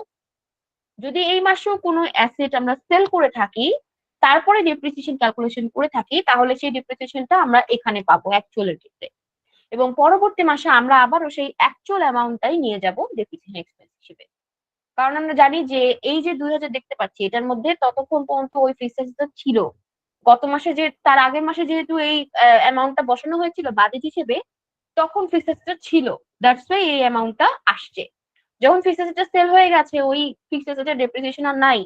তো অফকোর্স যেই ফিক্সেস গুলো আমাদের আছে বর্তমানে সেগুলোর উপর বেস করে ডেপ্রিসিয়েশন করা হয়েছে, তাই অ্যামাউন্টটা কমে গেছে। আবার যদি সেল হয় তখন কিন্তু আবার আমরা অ্যাকচুয়ালি সেই ডেপ্রিসিয়েশন এক্সপেন্সের প্রপার অ্যামাউন্টটা দেখতে পাবো। তো ততক্ষণ পর্যন্ত আমরা এই অ্যাকচুয়াল অ্যামাউন্ট যেটা আসছে গত মাসে এটাই ধরবো এবং এই অনুযায়ী আমরা বাজেট তৈরি করবো। আর loss on disposal of fixed asset এটাও আমার একটা অ্যাকাউন্ট যে প্রত্যেক মাসে যদি আমরা সেল করি তাহলেই আমাদের লস বা লাভ হওয়ার থাকে একটা চান্স। বাট এখানে যেহেতু আমরা দেখতে পাচ্ছি গত মাসে ফিক্সড অ্যাসেট সেল হয়েছে, বোথ গেইন এবং লস হয়েছে, তার মানে মাল্টিপল ফিক্সড অ্যাসেট সেল করা হয়েছে। তো দ্যাট মিনস আমরা এই মাসে লস অন ফিক্সড অ্যাসেট এটাও আমরা 100-তে নামিয়ে ধরে রাখতে পারি। যদি এখানে কোনো সেল হয়ও তাহলে সেই অ্যামাউন্টটা আমরা এখানে বসে, এখানে যদি ডিফারেন্স চলেও আসে খুব বেশি, এটা আমাদের হাতে না থাকার কারণে এটা আমরা জাস্ট মিনিমাম অ্যামাউন্ট রাখছি। এটা যদি বেশি ডিফারেন্স আসেও খুব একটা হ্যাম্পার আমাদের হবে না। তো এই হচ্ছে আমাদের ট্রেডিশনাল বাজেটের মাধ্যমে আমাদের অ্যাকাউন্টস গুলোর অনুযায়ী অ্যামাউন্ট গুলা বসানো। আর মোস্ট অফ দ্য টাইম দেখবেন যে আমরা যে বিষয়গুলো খেয়াল করেছি সেটা হচ্ছে যে আমাদের আসলে বাজেটের সাথে অ্যাকচুয়াল এর মধ্যে পার্থক্যটা কি পরিমাণ পার্সেন্টেজ অনুযায়ী বা কি পরিমাণ অ্যামাউন্টের মধ্যে পার্সেন্টেজটা মানে উঠছে বা নামছে, এটার উপর বেস করে আমরা বাজেটটাকে জেনারেট করেছি। আমরা দেখতে চেয়েছি যে আমাদের যেই অ্যামাউন্ট গুলো খরচ হচ্ছে সেগুলো আসলে কি ইনক্রিমেন্টের পর্যায়ে আছে, মানে ইনক্রিজ হচ্ছে বারবার প্রত্যেক মাসে, নাকি একটা মিনিমাম লেভেলে ধরলেই আমাদের বাজেটটা হয়ে যাচ্ছে। আর আমরা বাজেটটা তৈরি করার চেষ্টা করি এমন ভাবে, প্ল্যানটা তৈরি করার চেষ্টা করি এমন ভাবে যাতে সেই প্ল্যান অনুযায়ী চললে আমাদের এই ভ্যারিয়েন্স গুলা মোটামুটি 40% এর নিচে যাতে থাকে। তো 40% টু 35% এর নিচে যদি বাজেটের অ্যামাউন্ট থাকে তাহলে সেটা হচ্ছে গুড বাজেট, যেটা আমরা ফলো করে মান্থলি ইনকাম এবং এক্সপেন্স করলে আমাদের কোম্পানির জন্য বেনিফিটই হবে। বা যদি দেখা যায় যেমন কিছু কিছু বাজেটের ক্ষেত্রে আপনারা এখানে দেখতে পাচ্ছেন কিছু কিছু অ্যাকাউন্টস এর বাজেট যেমন এখানে 60% ইনক্রিজ করেছে, যেটা আমরা বাজেট অনুযায়ী ধরেছি একটা, আবার 60% ইনক্রিজ করে গেছে, তার মানে বাজেট আমাদের এখানে ঠিক মতো ধরা হয়নি। তারপর আমরা বুঝতে পারছি যে এখানে একদম 40 একদম টায় টায় এই দুটা জিনিস আসছে। তো এটার ক্ষেত্রে সাবস্ক্রিপশনের ক্ষেত্রে বুঝতে পারলাম তাহলে যে আমাদের নতুন সাবস্ক্রিপশন প্ল্যান অনুযায়ী এটা 300 করে পেমেন্ট হবে, তো তাই 300 ধরলাম। তারপরে এখানে দেখতে পাচ্ছি যে 38% একটা আছে ইউটিলিটিসটা। তো ইউটিলিটিসটা প্রত্যেক মাসে কাছাকাছি একটা অ্যামাউন্টের খরচটা হয়ে থাকে। আমরা হয়তো এর আগের মাসগুলো দেখে দেন 800 ধরেছিলাম, বাট এই মাস থেকে হয়তো ইউটিলিটিসটা আমাদের মিনিমামে কন্ট্রোলের মধ্যেই ইউটিলিটিসটা খরচ হচ্ছে। সাম পলিসি সাম গাইডলাইন্স আমাদের কোম্পানিতে প্রোভাইড করার জন্যই হয়তো এই ইউটিলিটিস চার্জেস গুলো কমেছে। ইউটিলিটিস হচ্ছে লাইট, পাওয়ার, গ্যাস, ওয়াটার, এই ধরনের ইউটিলিটিস যেগুলো অফিস এনভায়রনমেন্টের জন্য আমরা ইউজ করে থাকি আসলে অফিস ম্যানেজমেন্টের ক্ষেত্রে। দেন এখানে কিছু এক্সপেন্স আছে যেগুলো আমরা আপ টু ডেট পাচ্ছি, যেমন ডেপ্রিসিয়েশন এক্সপেন্স, তারপর স্যালারিজটা, এগুলো আপ টু ডেট পাচ্ছি। তো দ্যাট মিনস আমরা এই অনুযায়ী যদি বাজেট ধরি তাহলে আমাদের অ্যামাউন্ট গুলো খুব বেশি ডিফারেন্সিয়েট করবে না। ঠিক আছে? তো এই হচ্ছে আমাদের ট্রেডিশনাল বাজেট। এবং এটার মধ্যে যদি আমরা খেয়াল করি আমাদের কিন্তু অপারেটিং ইনকামটা এখানে দেখতে পাচ্ছেন গত মাসের চেয়ে কিন্তু প্রায় 34,000 টাকার মতো, এখানে 30,000 টাকার মতো এখানে ইনক্রিজ হয়েছে। তো that means it's better, right? তো আমরা যে কোম্পানির যে অ্যাকচুয়ালি 10% ইনক্রিজ করার কথা বলা আছে এখন, তার মানে আমাদের সেটা ইনক্রিজ করা পসিবল হচ্ছে। এবং এভাবেই যদি আমরা রেভিনিউ এবং এক্সপেন্সটা করি তাহলে এখানে আমরা পসিবলি আমাদের সেলস ইনক্রিজ করতে হবে এবং কস্টটাকে কন্ট্রোল রাখতে পারবো। সো দেন এর মধ্যে আপনারা হ্যাঁ, আপনার কথা খুব ভাঙা ভাঙা আসতেছে, বোঝা যাচ্ছে না। আচ্ছা, সবাই কি আমার কথা ভাঙা ভাঙা শুনতে পাচ্ছেন? একটু আমাকে জানাবেন। হ্যাঁ, ক্লিয়ারলি শোনা যাচ্ছে। আচ্ছা, তাহলে শেখ ভাইয়া একটু কাইন্ডলি আবার জয়েন করেন, একটু কাইন্ডলি ডিসকানেক্ট হয়ে আবার জয়েন করেন। হতে পারে যে নেটওয়ার্কের প্রবলেম হতে পারে আপনাদের কারো এন্ড থেকে, অথবা আমার এন্ড থেকেই হতে পারে। তো যদি আমার এন্ড থেকে হয় তাহলে সবাই একই প্রবলেম ফেস করবেন, তাই না? আমাকে অবশ্যই জানাবেন। জি ফিরোজ ভাইয়া চলে আসুন মাইকে। ম্যাম, কাইন্ডলি আমি একটু কোশ্চেন করতে চাচ্ছিলাম একটা বিষয়ে। জি এই জি বলুন। যেমন হচ্ছে সিএনডিএফ ইস্যু, যে এক্সপেরিয়েন্স গুলো আছে, যে লাস্ট মান্থ সেপ্টেম্বরে দেখা গেছে যে আমি সিএনডিএফ ইস্যুটা আসলে রিয়েলি তৈরি হয়তো হচ্ছে যদি কোনো পারচেস থাকে যেগুলো ফরেন থেকে পারচেস হচ্ছে, এগুলোর জন্য হচ্ছে সিএনডিএফ পেমেন্ট মূলত পে করতে হয়, রাইট? জি। হুম। আচ্ছা, এখন ইস্যুটা হচ্ছে যে আমি তো এই মাসের জন্য যে সিএনএফ কস্টিংটা মূলত ক্যালকুলেশন করবো সেটাটা সেই কস্টিংটা ক্যালকুলেশন করার ক্ষেত্রে বাজেট করার ক্ষেত্রে আমার গত মাসে কতটুকু পারচেস করছি প্লাস হচ্ছে এই মাসে আমার কতটুকু করার একটা যে প্ল্যান থাকে, জি জি রাইট? জি জি জি তো এটার উপরই তো মূলত বেস করে হচ্ছে এই সিএনএফ যে কস্টিংটা বাজেট হবে কাস্টমস এন্ড ফ্রেট কস্ট যেটা বলছেন, হ্যাঁ হ্যাঁ, অফকোর্স এইটার উপর বেস করেই আমাদের ক্যালকুলেশনটা করতে হবে। আপনি যেই বাজেট টেকনিকেই ফলো করেন না কেন, আপনার কিছু কিছু অ্যাকাউন্টস এর ক্ষেত্রে কিন্তু আপনার এরকম কিছু ক্যালকুলেশন আলাদা করে করে নিতে হবে। যেমন আমাদের জানি যে আমাদের কাস্টমস এর ক্ষেত্রে কাস্টমস ফি আছে, তারপর শিপমেন্ট কস্ট আছে, ট্যাক্স সাবমিশনের জন্য ট্যাক্স লাগে। তো এই বিষয়গুলো তখন আমাদের দেখা যায় যে আগে থেকে আমরা ক্যালকুলেশন করে রাখলে, এবং যখন আমরা পেপারস জমা দিই তখন কিন্তু একটা ক্যালকুলেশনের একটা ব্যাপার আসে, ওই এক্সপেন্সটা কত হতে যাচ্ছে সেটার একটা ওভারঅল ডাটা চলে আসে। তো ওই সময় কিন্তু আপনি আগে থেকে আপনার প্রিভিয়াস মান্থ গুলোতে ডাটাগুলো দেখে কাছাকাছি কিছুটা ভ্যালুটা বের করতে পারবেন যে কি পরিমাণ আসতে পারে, সেই অ্যামাউন্টটাই আপনি নেক্সট মান্থ থেকে ধরতে পারবেন। হ্যাঁ, সেভাবে বাজেটটা ধরতে পারবেন। জি আরেকটা কোশ্চেন ছিল, অনেক সময় দেখা যায় যে পারচেস করার ক্ষেত্রে পারচেস করে আনা জিনিস পোর্টে এক্সট্রা টাইম এডিশনাল টাইম আটকে যায়, হ্যাঁ জি পোর্ট ড্যামারেজ দিতে হয়। তো হুম এটাও কি আসলে বাজেটের আওতায় আসবে? না, এটা আসলে বাজেটের মধ্যে আপনার হাতে নেই। সেটা সেটা যদি এরকম হয় যে কিছু কিছু অ্যামাউন্ট আছে না, ধরেন আমাদের হাতে নেই যেরকমটা, যেমন আমি কিছু কিছু অ্যামাউন্টের এখানেও কথা বললাম যে gain or loss of fixed asset. তো এই ধরনের ফিক্সড অ্যাসেট সেল হচ্ছে কিনা, কোন মাসে আবার কত সেল হবে, সেই জিনিসগুলো কিন্তু আমরা জানি না। তো এরকম একটা বিষয় হচ্ছে আপনি যে অ্যাকাউন্টসটার কথা বললেন সেটা। তো এই ধরনের ড্যামারেজ কস্টের জন্য যদি কস্টিং এরকম হয়ে থাকে, কোন একটা কস্ট বা পেমেন্ট থাকে যেটা আপনার হাতে আগে থেকে নেই বা জানা ছিল না, সেটা আপনার বাজেটের মধ্যে ইনক্লুড হবে না। সেটা ধরেন আপনার অ্যাকাউন্টটা থাকবে, আপনি অ্যাকাউন্টস এর ওখানে বাজেটের কোনো অ্যামাউন্ট না দিয়ে জাস্ট মিনিমাম কিছু অ্যামাউন্ট রেখে দিতে পারেন, যে প্রিভিয়াস মান্থের অ্যামাউন্ট দেখে ওই অ্যামাউন্ট রেখে দিতে পারেন। অথবা জাস্ট এখানে একটা এরকম হাইফেন রেখে দিতে পারেন। হাইফেনটার মাধ্যমে বোঝানো হচ্ছে যে আপনি এটার ব্যাপারে এখনো শিওর না যে কি পরিমাণে অ্যামাউন্ট এখানে আসতে পারে। এই তো ইউজুয়ালি যেসব ব্যাপারে আমরা দেখা যায় কনফিউজ থাকি বা দেখা যায় আইটেমটা সম্পর্কে আমরা ভালোভাবে ক্লিয়ার না যে কি পরিমাণ আসতে পারে, কাছাকাছি একটা অ্যামাউন্ট বসাই অথবা ওখানে জিরো ভ্যালু রাখি।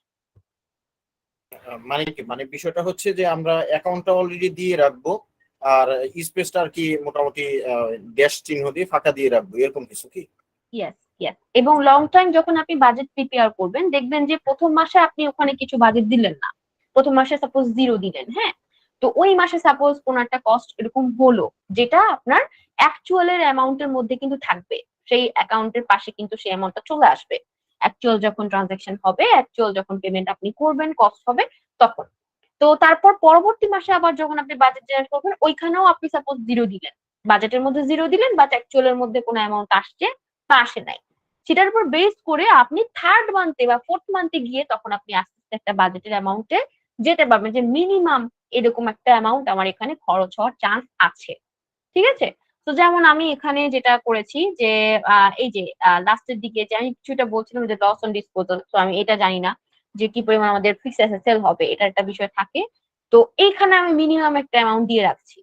এবার যখন 3-4টা মাস চলে যেতে থাকবে তখন কিন্তু আপনি বারবার বাজেটের সাথে অ্যাকচুয়ালের এই ভ্যারিয়েন্স গুলো ক্যালকুলেট করে দেখতে থাকবেন, এবং আপনি বুঝতে পারবেন যে আপনার প্রত্যেক মাসে কি পরিমাণ ড্যামারেজ দিতে হচ্ছে বা এ ধরনের কোনো কস্ট হচ্ছে নাকি প্রত্যেক মাসে। হ্যাঁ, তো যদি দেখা যায় যে একটা মিনিমাম লেভেলের কস্ট আমি যদি বাজেটের মধ্যে ধরে রাখি যে হতে যাচ্ছে, তাহলে আমার এটা ভালোভাবে করা পসিবল। এবার সেটা অ্যাকচুয়াল অ্যামাউন্ট বেশি হোক বা কম হোক, একটা ভেরিয়েন্স তো আসবে বা একটা ম্যানেজমেন্টকে কিছু দেখানো যাচ্ছে। তো এটা আপনি করতে পারেন যে একটা মিনিমাম একটা অ্যামাউন্ট ধরে রাখতে পারেন, যে কয়েকটা মাস অবজার্ভ করে দেন আপনি বাজেটের মধ্যে সেই অ্যাকাউন্টটার অ্যামাউন্টটা অ্যাড করবেন। আদারওয়াইজ প্রথম 2-3টা মাস আমি বলবো যে সিম্পলি ব্ল্যাঙ্ক রাখবেন, ওই অ্যামাউন্ট দিবেন না বাজেটে, বাজেটে ওই অ্যামাউন্ট দিবেন না কোনোখানে। জাস্ট প্রথম 2-3টা মাস আপনি অ্যাকচুয়ালের উপর ইভ্যালুয়েশনটা করবেন। অ্যাকচুয়াল যখন আসবে, অ্যাকচুয়াল যখন হবে, ওই মাসের এক্সপেন্স ওই মাসে হবে এবং পরের মাসের এক্সপেন্স পরের মাসে হবে। এভাবে 2-3 মাস যাওয়ার পর আপনি অবজার্ভ করবেন প্রত্যেক মাসে কত করে টাকা আমার লাগছে। তাহলে সেই অনুযায়ী আমি ফোর্থ মান্থে বা ফিফথ মান্থে গিয়ে সেই অনুযায়ী বাজেটটা করতে পারবো। জি জি ম্যাম, অসংখ্য ধন্যবাদ। ওকে।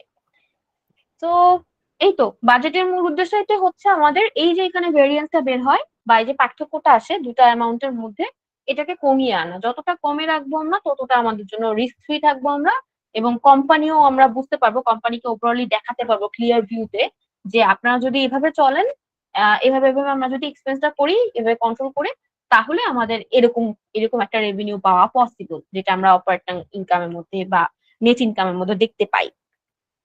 সো এটা পসিবল। অনেক সময় দেখা যায় আমরা ট্যাক্সের অ্যামাউন্টও কিন্তু এখানে দেই না, ট্যাক্সের অ্যামাউন্টের বাজেটের ক্ষেত্রে কিন্তু ট্যাক্সের অ্যামাউন্ট অনেক সময় দেই না আমরা।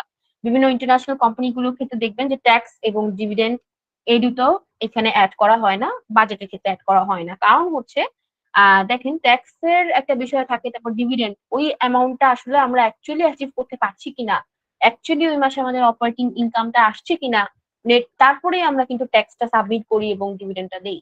তো ওই অ্যামাউন্টটা কিন্তু পরবর্তীতে এটা অ্যাড করা হয়, এবং অ্যাকচুয়াল দেখে দেখে কয়েকটা মাস অপারেশন করতে করতে দেখা যায় একটা সময় গিয়ে আমরা তখন একটা মিনিমাম অ্যামাউন্ট এখানে অ্যাড করতে পারি, যেমন এখানে 20,000 অ্যাড করা হয়েছে এরকম। তো ট্যাক্স আর ডিভিডেন্ড অ্যাড করার দরকার হয় না। বাকি যে অ্যাকাউন্টস গুলো আছে এগুলোর ক্ষেত্রে আমরা ফোকাসড হব, এগুলোর ক্ষেত্রে আমরা চেষ্টা করব যতটা কাছাকাছি বাজেট রেডি করা যায়। ওকে, সো এই তো হচ্ছে আমাদের ট্রেডিশনাল বাজেটিং। আর এবার চলে যাই ইনক্রিমেন্টাল। সো ইনক্রিমেন্টাল বাজেটের ক্ষেত্রে যেটা বলবো, শুধুমাত্র আমাদের ইনফ্লেশন রেট খেয়াল করতে হবে।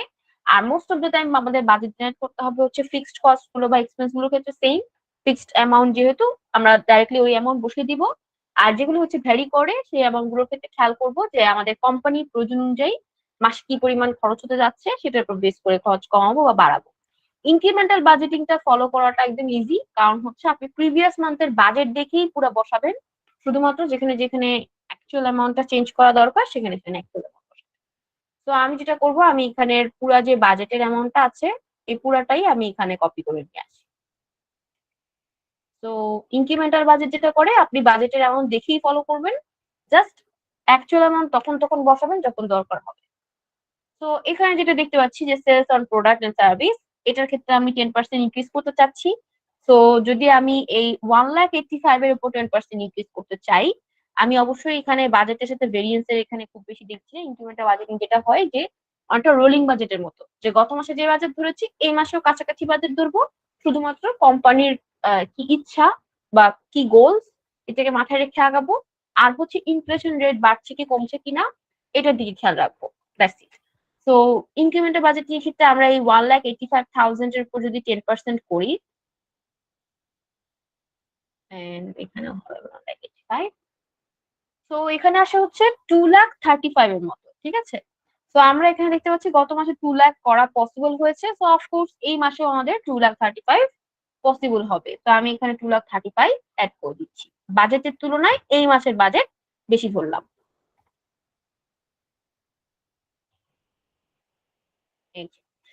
তো দেন এবার আমরা এখানে 1,15,000 যেটা আছে এটার উপর 10% করবো। ইনক্রিমেন্টালটা পুরোটাই বাজেটটা ফলো করে করতে হবে। তো এখানে আসে 1,26,500। এখন এখানে গত মাসে দেখতে পাচ্ছি যে হয়েছিল হচ্ছে 1,00,000 টাকার মতো আমাদের সার্ভিসের সেলস। তো দ্যাট মিনস আমরা যদি এই মাসে 1,26,000 ধরি, এটা কিন্তু ফিজিবল হবে না, দেখা যাবে আরো কমে যাবে, আমাদের ভ্যারিয়েন্স আরো বেশি আসবে। তো দ্যাটস ওয়াই যেটা করব, যেটা বাজেট ধরা ছিল গত মাসে আগে এইটা অ্যাচিভ করি। তো এই অনুযায়ী এই অ্যামাউন্টটি এখানে রাখবো, এটা চেঞ্জ করার দরকার নাই আপাতত। ইনক্রিমেন্টাল বাজেটের ক্ষেত্রে আগে যেটা টার্গেট করেছি সেই টার্গেট অ্যাচিভ করে নেই, তারপর আবার ইনক্রিজ করবো এভাবে।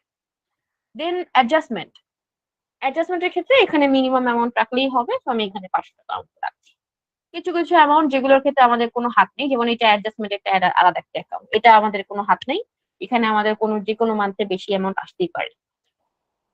সো দেন ইন্টারেস্ট ইনকাম, আমি ইনভেস্টমেন্ট ইনকাম। একটু ইন্টারাপ্ট করি, সেটা হচ্ছে মানে এই অ্যাডজাস্টমেন্ট যে ইস্যুটা এখানে একটা অ্যাকাউন্ট হয়ে আছে, এটি কি মূলত এটি কি একটা অ্যাকাউন্ট না এটা অনেকগুলো অ্যাকাউন্টের এগেনস্টে এই অ্যাডজাস্টমেন্টটা আসছে, একটু কাইন্ডলি যদি বলতেন। এটা হচ্ছে বিভিন্ন ধরনের এমন ধরনের কিছু ট্রানজাকশন হয় না, যে ধরেন ব্যাড ডে, গত বছরের ব্যাড ডে, বা ধরেন গত বছরের একটা পেমেন্ট যেটা কালেক্ট হচ্ছে এই বছরে এসে। তো গত বছরের বুকস তো অলরেডি ক্লোজ হয়ে গেছে, গত বছরের বুকস অলরেডি ক্লোজ হয়ে যাওয়ার কারণে এই বছরের সেলস এন্ড সার্ভিসের মধ্যে না অ্যাড করে এটাকে অ্যাড করা হচ্ছে নতুন একটা অ্যাকাউন্টের আন্ডারে। এটাও কিন্তু আমাদের অপারেটিং ইনকামই, কিন্তু গত কোনো বছরের অপারেটিং ইনকাম, ঠিক আছে?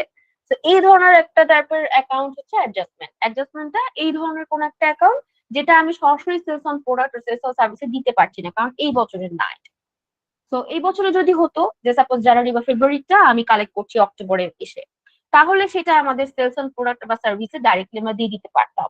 বাট যখন একটা বছর পুরো ক্লোজ হয়ে যায়, রিটেন আর্নিংসটা পরের বছরে চলে আসে, তখন সেটা দেখা যায় যে সেই আর্নিংস এর মধ্যে থেকে কিন্তু আমরা আবার আরেকটা অ্যাকাউন্ট বের করি, সেটা হতে পারে আদার ইনকাম। আমরা অনেক সময় নাম দিই হচ্ছে আদার ইনকাম। হ্যাঁ, তো ওইটারই এখানে একটা নাম দেওয়া হয়েছে অ্যাডজাস্টমেন্ট। যে অ্যাডজাস্টমেন্টটা হচ্ছে এমন একটা অ্যাকাউন্ট, আপনার সেলস রিটার্ন হতে পারে, গত বছরের কোনো একটা রিটার্ন হতে পারে, গত বছর কোনো একটা অ্যাডজাস্টমেন্ট হতে পারে, ব্যাড ডেট হতে পারে, সেই ধরনের অ্যামাউন্টের অ্যাকাউন্টসে এই টাকাটা ঢুকছে।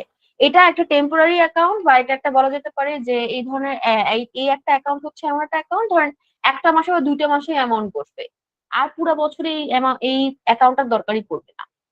তো যখন আর এই অ্যাডজাস্টমেন্ট অ্যামাউন্ট অ্যাকাউন্টটা এই জন্যই খুলে রাখা হয়েছে যে এই ধরনের কোনো একটা যদি ট্রানজাকশন হয় যেটা এই বাকিগুলোতে দেওয়া যাচ্ছে না, তাহলে আমরা অ্যাডজাস্টমেন্টে দিয়ে দিতে পারবো। এই, তো এটাই হচ্ছে এটা পারপাস। এবার এখানে দেখি ইন্টারেস্ট ইনকাম যেটা আছে। তো ইন্টারেস্ট ইনকাম যেটা আমাদের অ্যাকচুয়াল, এটাই দিব। যদি আমরা এখানে বাজেটটা ধরি তাহলে আমাদের অ্যাকচুয়াল ইনকাম অনুযায়ী আসবে না।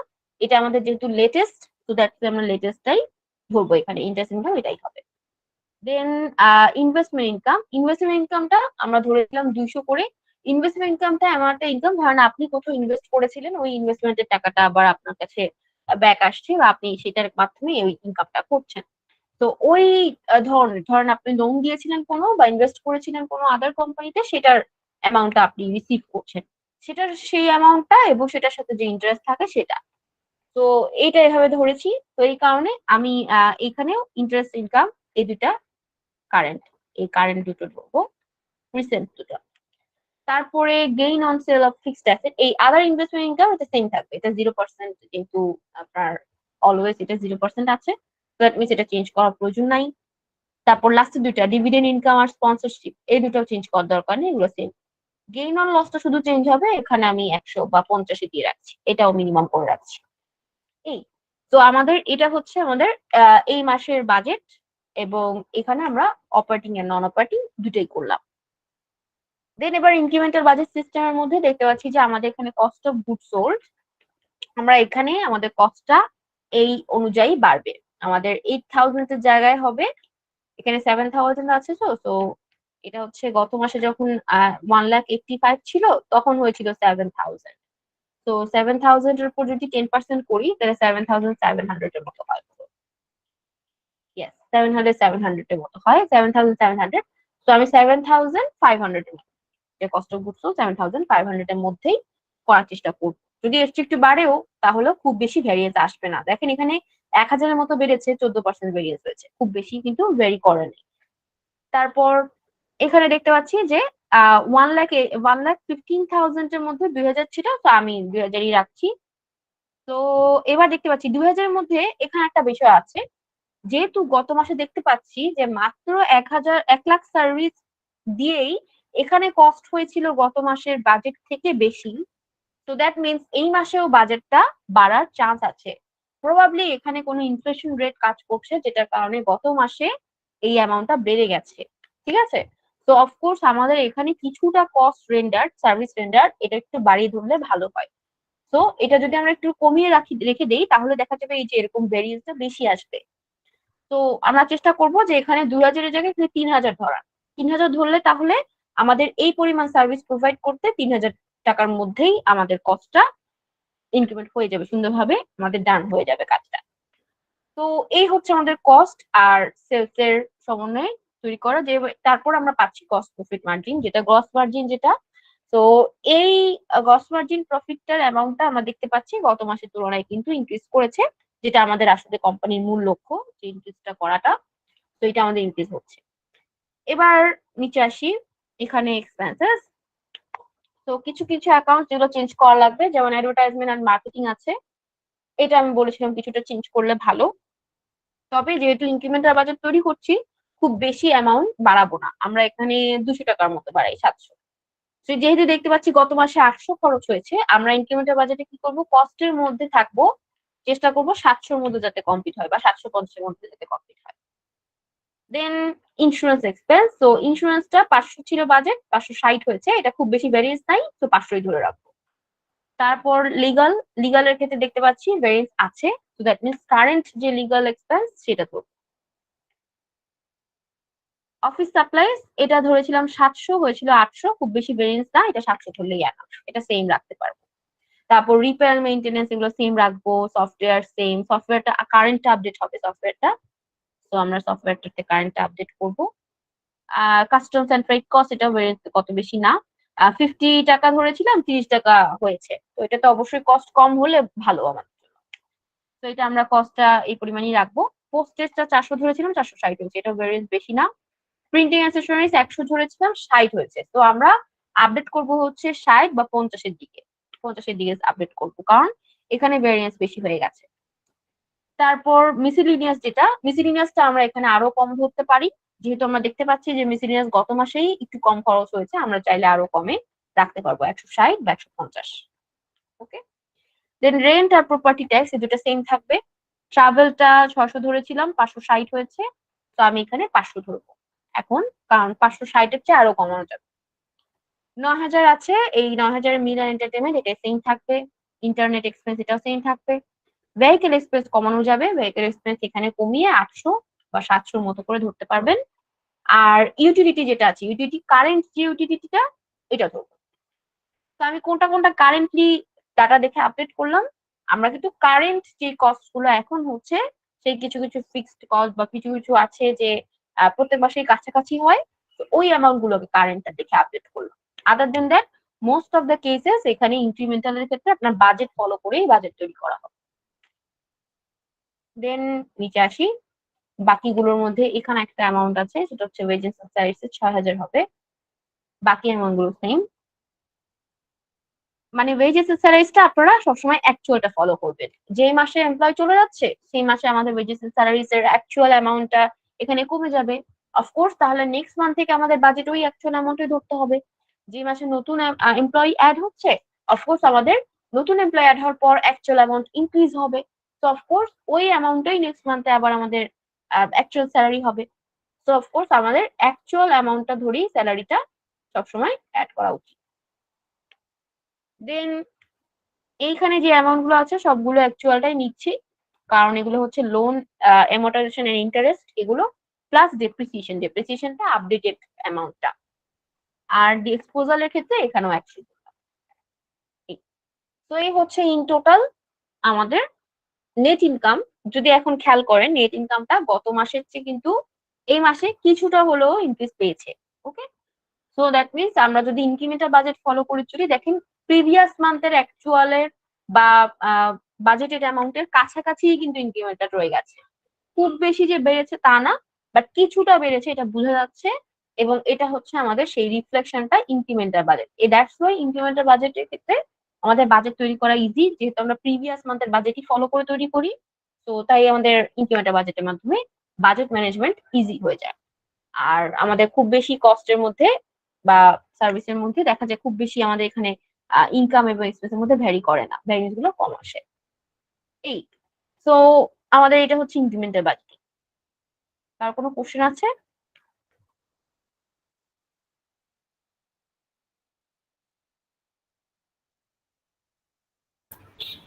জি ম্যাম, আমি কি কোশ্চেন করতে পারি? জি জি বলুন। আচ্ছা, ওই একটা ইস্যু ছিল, সেটা হচ্ছে স্যালারি ওয়েজেস যে ইস্যুগুলো ছিল। দেখা গেছে যে আমি স্যালারি অ্যাকচুয়াল যেটা ছিল 8000 টাকা, এখন আহ, কাউকে আহ, কোনো আহ, নতুন রিক্রুটমেন্ট হলো না, বাট কাউকে অ্যাডভান্স স্যালারি পেইড করলাম। এটা কিন্তু আমি বাজেট করিনি, বাট যখন আমি মাসের মধ্যে এটা আর কি পেইড করা হয়ে গেছে, আসলে তখন এই ইস্যুটা আসলে পোস্টিং বা এই ইস্যুটা কিভাবে দেখা? আচ্ছা, তখন সেই ক্ষেত্রে আপনার এখানে সেই অ্যাডভান্স স্যালারি পেমেন্টের সেই অ্যাকাউন্টটা এখানে থাকবে, কিন্তু আপনি সেই অ্যাডভান্স স্যালারির মধ্যে মিনিমাম একটা অ্যামাউন্ট দিয়ে রাখবেন, 1000 বা 100 টাকা এরকম, বা একেবারে জিরো অ্যামাউন্টে কি দিতে পারেন, কারণ অ্যাডভান্স স্যালারিটা কারোর উপরে আসলে এটা আসলে কোম্পানির রিকোয়ারমেন্ট অনুযায়ী এখানে পেমেন্টটা করা হয়। তো যখন একটা অ্যাডভান্স স্যালারি পেমেন্টের ইস্যু আসে, কোন একটা এমপ্লয় সাপোজ অ্যাডভান্স স্যালারি চাচ্ছে কোন একটা মাসে, এটা তো আসলে আমাদের জেনারেল পলিসির মধ্যে নেই যে আমরা অ্যাডভান্স দিব। বাট যদি কারো ইমার্জেন্সিতে অ্যাডভান্স স্যালারি পেমেন্টের প্রয়োজন হয়, তখন সেই ক্ষেত্রে দেখা যাবে যে আপনার ওইটা আপনি বাজেটের মধ্যে জিরো অ্যামাউন্ট দিয়ে অ্যাড করে রাখবেন, অ্যাকাউন্টটা এখানে থাকবে, এবং অ্যাকচুয়ালি যেই মাসে পেমেন্ট করা হবে সেই মাসের অ্যামাউন্টটা এখানে আসবে। ঠিক আছে? আর যদি দেখি যে এইটা আমাদের কোম্পানির একটা পলিসি আছে যে সব এমপ্লয়ি মোটামুটি এতটা মিনিমাম অ্যামাউন্টের মধ্যে অ্যাডভান্স স্যালারি নিতে পারে যদি তার ইমার্জেন্সি প্রয়োজন হয় বা আগে লাগে, তো সেটা যদি একটা কোম্পানিরই একটা পলিসির অন্তর্ভুক্ত হয়, তাহলে ডেফিনেটলি আপনাদের যেটা করতে হবে যে ওই অ্যাডভান্স স্যালারির অপশনটা মানে অ্যাকাউন্টটা এখানে থাকবে, এবং ওই অ্যাডভান্স স্যালারির আন্ডারে একটা মিনিমাম অ্যামাউন্ট অফ চার্জ এখানে থাকবে, এক্সপেন্সটা এখানে মেনশন করতে হবে। সাপোজ 5,000 টাকা বা 10,000 টাকা, যে এই 10,000 টাকার মধ্যেই আমি আমার যে এমপ্লয়ি গুলো আছে আমি তাদেরকে রেগুলারলি মান্থের স্যালারি যদি অ্যাডভান্স করেও থাকি 10,000-এর বেশি আর কাউকে অ্যাডভান্স দেওয়া যাবে না। মানে এই 10,000-এর মধ্যেই ধরেন 10 জন এমপ্লয়ি 1,000 করে করে একজন পাবে। হ্যাঁ, তো তাহলে হচ্ছে আমাদের টোটাল 10,000। এই টোটাল অ্যামাউন্টটা আমি এখানে বাজেটের মধ্যে ধরে রাখবো যে টোটাল কত খরচ হতে পারে। এই হচ্ছে দুইটা সিনারিও, যে দুইটা সিনারিওর ক্ষেত্রে আমরা এভাবে স্যালারিটা এভাবে অ্যাড করি অ্যাডভান্সটা।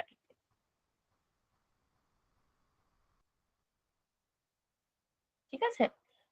সো ধরেন যেই যেই ধরনের অ্যাকাউন্টস গুলো আছে, ধরেন রেগুলার যেগুলো আমরা মাসে আমাদের প্রয়োজন পড়ছে বা দেখা যায় আমরা রেগুলারলি কস্ট করে থাকি, এক্সপেন্স করে থাকি, সেগুলো আমরা মান্থলি ওয়াইজ কিছু 2-3টা মান্থ একটু ডাটা দেখলেই কিন্তু বুঝতে পারি যে কি পরিমাণ খরচ হতে পারে, একটা কাছাকাছি ধারণা করা যায়।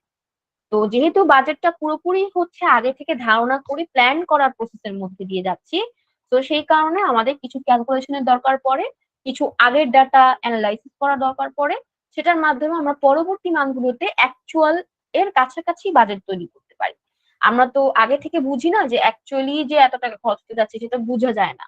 কিছু কিছু ক্ষেত্রে দেখা যায় বাজেট ক্রস করে ফেলে, যাতে বাজেট ক্রস না করে সেই কারণেই কিছুটা অ্যামাউন্ট এখানে অ্যাডজাস্টমেন্ট করে তারপর বাজেটটা জেনারেট করা হয়। যেমন কিছু কিছু অ্যাকাউন্ট থেকে আপনারা দেখেছেন যে আমি অ্যাকচুয়ালটাই নিয়েছি, কারণ আমি জানি এইটার আশেপাশেই খরচটা হবে নেক্সট মান্থে, দ্যাটস ওয়াই আমি অ্যাকচুয়াল নিয়েছি। ধরেন অ্যাকচুয়াল এই মাসে বাজেটের চেয়ে অ্যাকচুয়ালটা বেশি ছিল, বাট যেহেতু বাজেটের চেয়ে অ্যাকচুয়ালটা বেশি ছিল, দ্যাট ইজ ওয়াই আমার এখানে প্ল্যানটা এভাবে করতে হবে যে নেক্সট মান্থে এখানে ফান্ড একটু বেশি রাখবো এই পার্টিকুলার অ্যাকাউন্টস গুলোর ক্ষেত্রে, যেগুলোতে আসলে বাজেট হতে যাচ্ছে, কাছাকাছি যাতে কিছু একটা হয়, এক্সপেন্সটা হয়। এবং এক্সপেন্সটা হলে পরে এখানে তখন ওই এত বেশি ভ্যারিয়েন্সটা এই মাসে যেটা প্রবলেম ফেস করেছি নেক্সট মাসে গিয়ে ওই প্রবলেমটা ফেস করতে হবে না, এবং সেই পরিমাণে আমাদের ফান্ড রেজ করতে হবে। আমাদের ইনকামটা বাড়ালেই কিন্তু আমাদের পরবর্তী মাসের এক্সপেন্স গুলো বা কস্ট গুলো যদি একটু বেড়েও যায়, তাহলে কিন্তু আমাদের কোনো প্রবলেম হবে না, যেহেতু ফান্ড আছে ওই ফান্ড গুলোকে আমরা এখানে ম্যানেজ করতে পারবো নেক্সট মান্থে কি। এভাবে আমরা বাজেটটা রেডি করবো। জি ফিরোজ ভাই, আর কোনো কোশ্চেন আছে? জি, আর একটু কোশ্চেন হচ্ছে ম্যাম, যে একটা কোম্পানি তার পলিসি আছে যে তার এমপ্লয় যারা আছে তাদেরকে অ্যাডভান্স দিবে। অ্যাডভান্স দিবে মিন্স হচ্ছে এটা যে স্যালারি থেকে অ্যাডজাস্ট হবে বিষয়টা এরকম না।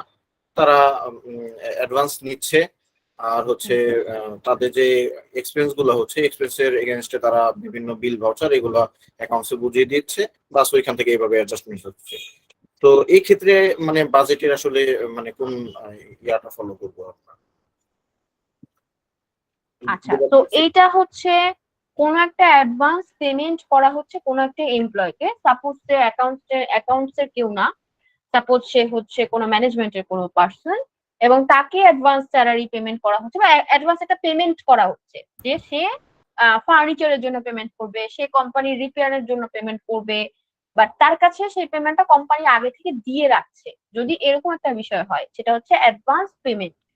তো সেইটা আসলে কোন কোন খাতে আসলে খরচ করার জন্য দেয়া হচ্ছে সেই সেই খাতে মেনশন করে রাখতে হবে, এবং সেটার মাধ্যমে যাতে খরচটা পরবর্তীতে এখানে আসে অ্যাডজাস্টমেন্ট সেভাবে হবে। তো ধরেন আপনি মিলস এন্ড এন্টারটেনমেন্টের জন্য আপনার আন্ডারে একটা কুককে রাখলেন, তো ওই কুককে আপনি মাসের প্রথমেই 10,000 টাকা ধরিয়ে দিলেন যে আপনি মাসে যা যা বাজার সদাই হবে 10,000 টাকার মধ্যেই হবে, যদি এর চেয়ে বেশি লাগে তাহলে অবশ্যই আমাকে জানাবেন বা এর মধ্যেই করার চেষ্টা করবেন। তো কুকের কাজ কি, তাহলে প্রতিদিন সে যে পরিমাণ বাজার সদাই করবে এবং রান্না বান্না হবে যে পরিমাণ খরচ হবে সেই কোথাও লিখে রাখবে, এন্ড মাসের শেষে এসে সেই রিসিপ্টস গুলো আপনাকে বুঝিয়ে দিবে। তো আপনি অ্যাকাউন্টসে আছেন, আপনি সেগুলো রিসিপ্ট গুলো বুঝিয়ে যখন নিবেন তখন আপনি ডাটাটাকে সেই অনুযায়ী মিলাবেন। তার মানে আপনি মিলস এন্ড এন্টারটেইনমেন্টের জায়গাতে আরেকটা আপনার অ্যাকাউন্ট থাকবে advance for meals and entertainment. তাহলে সেটা কি হবে, ওই অ্যাডভান্সটার ক্ষেত্রে আপনি এখানে বাজেটটা ধরে রাখবেন যে কত দিয়েছেন, সেই অনুযায়ী যখন আপনার ডাটা অ্যাকচুয়ালি অ্যাডভান্সটা থেকে কিন্তু পরবর্তীতে কেটেই এই ডাটাটা আসছে এন্টারটেইনমেন্টের ক্ষেত্রে। আপনার অ্যাডভান্সের মধ্যে তখন ওই এন্ট্রিটা হবে এবং পরবর্তীতে যখন আস্তে আস্তে ওই অ্যাডজাস্টমেন্টটা হবে যে অ্যাডভান্স থেকে টাকাটা গিয়েছে মিলস এন্ড এন্টারটেইনমেন্টের মধ্যে, তখন অ্যাডভান্সের টাকাটা কমে যাবে আর মিলস এন্ড এন্টারটেইনমেন্ট এক্সপেন্স হবে। সো অফকোর্স ওই অ্যামাউন্টটা তখন অলরেডি ডান, রাইট? আর আপনি যখন অ্যাডভান্স পেমেন্ট করছেন, সো অফকোর্স অ্যাডভান্স পেমেন্ট বা advance meals and entertainment that account will be debit and cash account will be credit. তো অলরেডি ক্যাশ কিন্তু ক্রেডিট দিয়ে ফেলছেন, ক্যাশ কিন্তু অলরেডি গন। তো এবার আমার অ্যাডজাস্ট করতে হবে কিন্তু মিলস এন্ড এন্টারটেইনমেন্টের সাথে, যেহেতু এই অ্যাকাউন্টটাতেই খরচটা হয়েছে। জি, থ্যাংক ইউ ম্যাম। তো এরকম অনেকে দিয়ে থাকে, যেমন কিছু কিছু ক্ষেত্রে দেখা যায় পারচেজ ডিপার্টমেন্টে আগে কিছু পেমেন্ট দিয়ে রাখা হয়, তারপর দেখা যায় যে ফার্নিচার এন্ড ফিক্সচারের জন্য আপনাকে অ্যাকাউন্টেন্টকেই দেখা যায় কোম্পানি কিছু টাকার অ্যামাউন্ট বরাদ্দ করে যে আপনি অ্যাডভান্স পেমেন্ট করে আসবেন এই কোম্পানিকে গিয়ে। হ্যাঁ, তো এরকম কিছু অ্যাডভান্স পেমেন্ট যদি কোনো একটা পার্সনকে বা মাল্টিপল পার্সনকে এভাবে রেসপন্সিবিলিটি অনুযায়ী দেওয়া হয়, তাহলে সেটার ডাটাটা আমরা এভাবে হিসাব রাখতে পারি আর বাজেটে ওইভাবে মেশিন রাখতে পারি এবং অ্যাকচুয়ালের ক্ষেত্রেও আমরা এইভাবে অ্যাডজাস্টমেন্ট করতে পারবো। ওকে, তো এবার আমাদের আরেকটা লাস্ট মেথড আছে, সেটা হচ্ছে অ্যাক্টিভিটি বেস বাজেটিং, তাই না? তো এই অ্যাক্টিভিটি বেস বাজেটিংটা আমরা যেটা জানি যে অ্যাক্টিভিটি বেস বাজেটিংটা হচ্ছে একটু ডিপ অ্যানালিসিস করে বাজেটটা তৈরি করা হয়। তো এটার ক্ষেত্রে আমরা যেটা লাস্ট ক্লাসে মেনশন করেছিলাম, আপনাদের মধ্যে কেউ কোশ্চেন করেছিল যে কস্টটাকে কিভাবে এখানে জেনারেট করব, এইটার ডিপ অ্যানালিসিসটা কিরকম হবে এটা দেখবো। তারপর আমাদের রেভিনিউজ গুলো কিভাবে বের করব সেটার একটা ক্যালকুলেশন আছে। তো অফকোর্স আমাদের এখানে আমরা কিছু ডাটা নিয়ে অ্যানালাইসিস করব অবশ্যই, এবং এটা কোম্পানির যেই অ্যাকাউন্টস গুলো আছে এই অ্যাকাউন্টস গুলো অনুযায়ী ডাটা গুলো হবে। তো আমরা যখন অ্যাক্টিভিটি বেস বাজেটিং এর মাধ্যমে বাজেটটা জেনারেট করি, এটার মূল উদ্দেশ্য হচ্ছে আপনি প্রত্যেকটা অ্যাকাউন্টস ওয়াইজ ট্রানজাকশন গুলোকে অ্যানালাইসিস করুন এবং কোন মাসে কত টাকার সেলস হয়েছে। সাপোজ আমি এখানে 3 মাসের ডাটা নিয়ে কাজ করছি এবং পরের 3 মাসের জন্য বাজেট জেনারেট করছি। তো তার মানে গত 3 মাসে আমার রেভিনিউ কি পরিমাণ আমাদের বাজেটে ধরা ছিল আর তার চেয়ে কি পরিমাণ ইনক্রিজ রেভিনিউ হয়েছে আমাদের, সেটা আমরা হিসাব করে বের করতে পারছি। এবং ডিপ অ্যানালিসিস যেহেতু বলছি, activity base budgeting a deep analysis করা হচ্ছে, তার মানে এই সেলস এন্ড প্রোডাক্টস বলতে আসলে মাল্টিপল প্রোডাক্ট এখানে বোঝাচ্ছে, সেলস অন সার্ভিস বলতে মাল্টিপল সার্ভিস বোঝাচ্ছে। তার মানে মাল্টিপল লাইন অফ প্রোডাক্টস এ কোন প্রোডাক্টসটা সবচেয়ে বেশি সেল হয়েছে, কোন প্রোডাক্টস এ ম্যাক্সিমাম রেভিনিউ এসেছে, এটাও আমরা ডিপ অ্যানালিসিস এর মাধ্যমে বের করতে পারবো। ওকে, তো এইটা হচ্ছে আমাদের মূল উদ্দেশ্যটা, বের করাটা যে কোন কোন প্রোডাক্ট আমাদের ইনকাম বেশি আনছে এবং কোন কোন প্রোডাক্ট লেস ইনকাম আনছে সেগুলোতে আমাদের পয়েন্ট আউট করা এবং সেগুলোতে পরবর্তীতে কোম্পানিতে কাজ করার জন্য অ্যাডভাইস করা। তো এছাড়া আমাদের ডিভাইসেস এর মাধ্যমে যেটা হয়, অনেক সময় দেখা যায় বিভিন্ন প্রোডাকশনের ক্ষেত্রে যেটা হয় বিভিন্ন কস্ট থাকে, যে কস্ট গুলো হঠাৎ করে রেইজ হয়ে যায়, ইনক্রিজ হয়। দেখা যায় যে সেম অ্যামাউন্ট অফ ইউনিটে উৎপাদন করছি, সেলস আস্তে আস্তে বাড়ছে, একটু একটু করে ইউনিটসও বাড়ছে। এটার সাথে সাথে হুট করে দেখা যায় যে যে পরিমাণ ইউনিট আসলে বাড়ার সাথে সাথে কস্টটাও বাড়া উচিত, তার চেয়েও ডাবল কস্ট দেখা যাচ্ছে। হ্যাঁ, কিছু কিছু মান্থে এরকম হয়। তো তখন দেখা যায় যে ডিপ অ্যানালিসিস যখন আমরা করি অ্যাক্টিভিটি বেস বাজেটিং এর ক্ষেত্রে, তখন যেটা হয় যে আমরা যেটা করি, ইউজুয়ালি আপনারা কয়েকটা বাজেট দেখেছেন তৈরি করার প্রসেস, আমরা কিন্তু কস্ট অফ গুডস সোল্ড বের করার সময় কিন্তু এত অ্যানালিসিস করি নাই যে কোন জায়গায় কস্ট বেশি হচ্ছে। আমরা খেয়াল করেছি গত মাসে বাজেট অ্যামাউন্টের থেকে কস্ট একটু বেশি ধরেছি, তো তার মানে এই মাসেও একটু কষ্ট মনে হয় বাড়িয়ে ধরতে হবে, তাহলে আমাদের প্রপারলি কস্টটা সার্ভিস বা প্রোডাকশন অনুযায়ী ঠিকঠাক মতো আমরা কস্টটা মেনটেন করতে পারবো। বাট অ্যাক্টিভিটি বেস অ্যানালিসিস ক্ষেত্রে কস্টের ভেতরে ডিপ অ্যানালিসিস করা হয় এবং যে বের করা হয় যে কোন প্রোডাক্ট উৎপাদনের সময় কত ইউনিট খরচ করা হয়েছিল এবং ইউনিট যখন উৎপাদন করা হয়েছিল সেখানে আসলে কোন কোন জায়গাতে ব্যাকড ফলস ছিল, মানে কোম্পানি বিভিন্ন রকম খুঁত ছিল বা দেখা যায় যে কাজের ক্ষেত্রে কিছু কিছু আমাদের এখানে মিস্টেক্স থাকে, যে মিস্টেক্স গুলো আমরা ফাইন্ড আউট করতে পারি, যেটার কারণে কস্টটা হঠাৎ করে ওই মাসে ইনক্রিজ হয়েছে। এই যে কস্টটা একটু ইনক্রিজ করছে দেখা যাচ্ছে, তো এটার একটা বিষয় হচ্ছে যে ডেফিনেটলি ইউনিট বেশি উৎপাদন করছি তাই কস্টটা উৎপাদন হয়েছে। এখন 8,000-এর জায়গায় যদি হঠাৎ করে এখানে দেখা যায় 12,000, তার মানে অবশ্যই এখানে একটা প্রবলেম আছে। নিশ্চয়ই মেশিন পুরনো হয়ে গেছে, মেশিনে বেশি অয়েল খরচ হচ্ছে, যার কারণে এটা হয়েছে।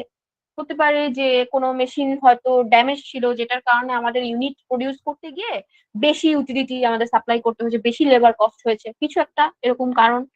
তো এই যে বিভিন্ন রকম কারণ হতে পারে, এটা কিন্তু বাইরের জাস্ট আমরা টোটাল অ্যামাউন্টটা দেখে বুঝতে পারি না, এটা অ্যানালাইসিসের প্রয়োজন পড়ে।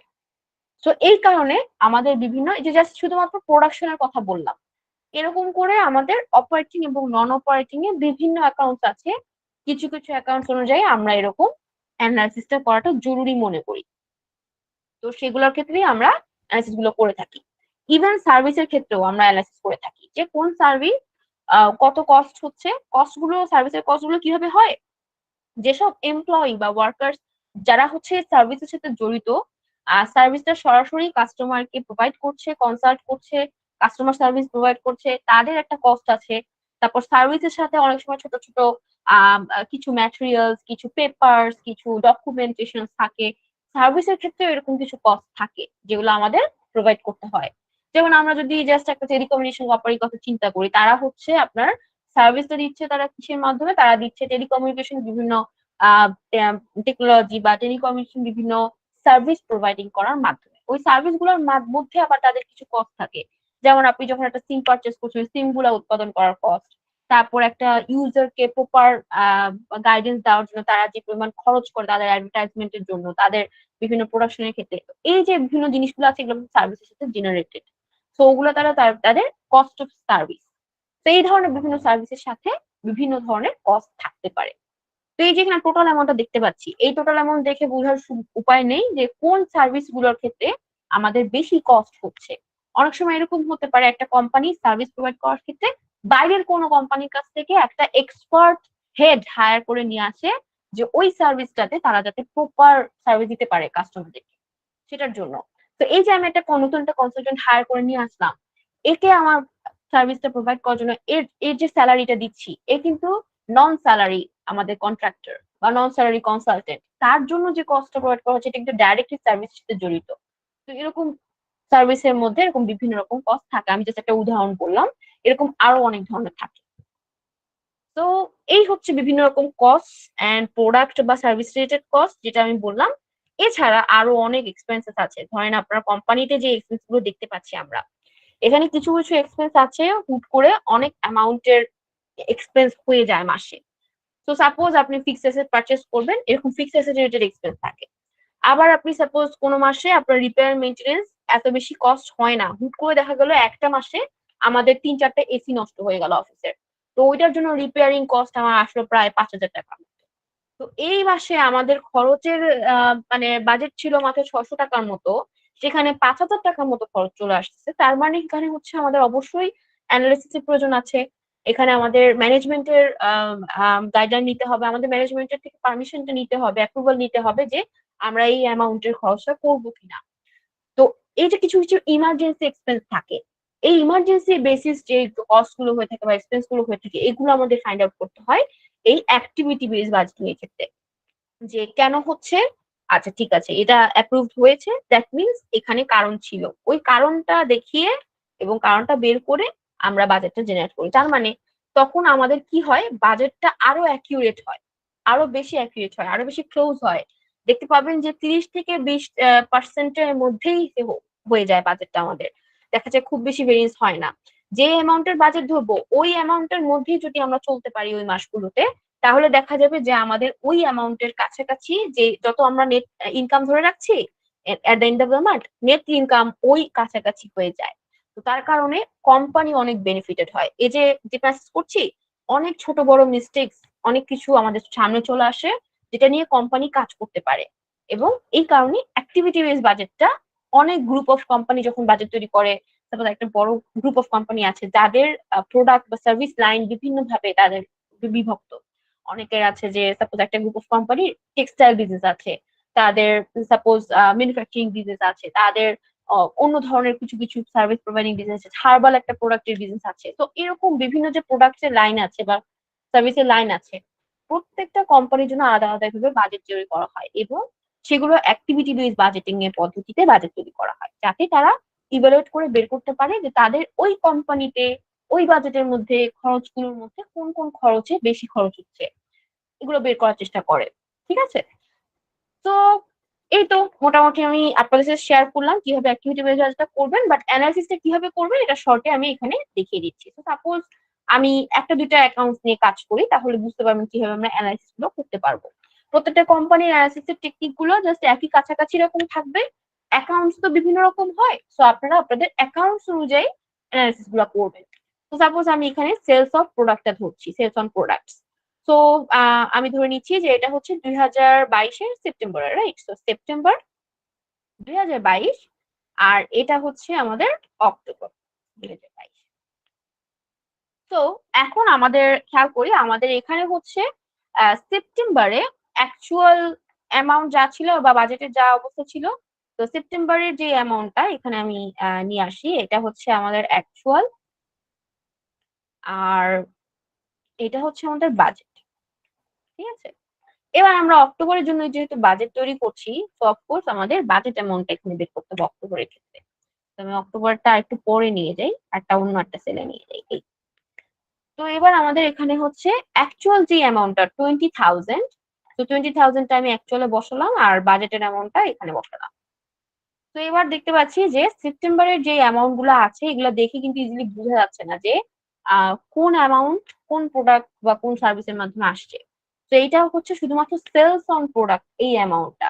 তো তার মানে সেলস অন প্রোডাক্ট যে অ্যামাউন্টটা, এটা সামনে আমি অ্যাড করি আরেকটা কলাম, এখানে লিখি সেলস অন প্রোডাক্ট। তো সেলস অন প্রোডাক্ট, রাইট? তো এখানে কি কি প্রোডাক্ট আছে? তো ধরে নেই যে এখানে আমাদের 4 ধরনের প্রোডাক্ট লাইন বা 3 ধরনের প্রোডাক্ট লাইন কারেন্টলি আছে। তো প্রোডাক্ট 1, প্রোডাক্ট 1 হচ্ছে সাপোজ আমাদের হেয়ার কেয়ার প্রোডাক্ট। ওকে, আমরা hair care product suppose sell করে থাকি। তো এখন আমাদের হেয়ার কেয়ার প্রোডাক্ট লাইনের যে আসলে অ্যাকচুয়াল যে অ্যামাউন্টটা আমরা এখানে পাচ্ছি, সেটার মধ্যে হেয়ার কেয়ার থেকেই আসছে সাপোজ 40%। ঠিক আছে? আর বাকি যে দুইটা আছে product line, so product line 2, product line 2 হচ্ছে আমাদের সাপোজ স্কিন কেয়ার। ঠিক আছে? তো এই হচ্ছে আমাদের স্কিন কেয়ার টাইপের প্রোডাক্ট, মানে স্কিন রিলেটেড যা যা কিছু আছে এই প্রোডাক্ট গুলো আমরা উৎপাদন করি, এবং এইটা হচ্ছে প্রোডাক্ট 2 এর লাইনে। তো প্রোডাক্ট 2 এর লাইনে আমাদের সাপোজ আছে 35%। ওকে, আর যেটা লাস্ট প্রোডাক্ট, প্রোডাক্ট 3, তো ওটাই লিখি প্রোডাক্ট 3, এটা সাপোজ আমাদের ধরে নিই যে টয়লেটরিজ এর কোনো আইটেম সাপোজ। ঠিক আছে? টয়লেটরিজ, তো বানানটা আমি ভুল করতে পারি, তো কাছাকাছি বানানটা ধরছি।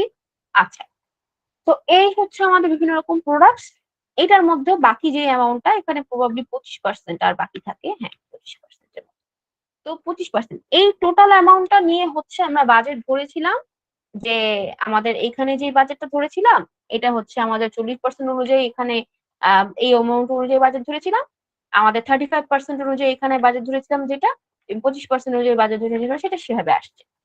আমাদের এই পার্সেন্টেজ অনুযায়ী বাজেট অনুযায়ী আমাদের এখানে অ্যামাউন্ট অ্যাকচুয়ালি এত টাকা আসছে। তো তার মানে আমাদের এখানে যদি খেয়াল করি যে অ্যাকচুয়ালি ক্ষেত্রে তাহলে কত টাকা আসছে, হ্যাঁ, তো এটা যদি আমরা খেয়াল করি তাহলে আমাদের ইনসাইড অন দ্য রাইট এটা করি।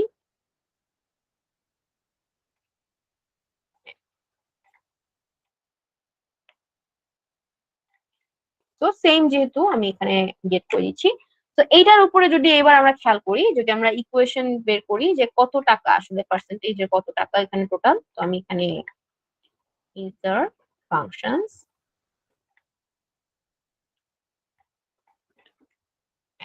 সো এই অ্যামাউন্ট ইনটু 40%, রাইট? সো এইটাই হচ্ছে আমাদের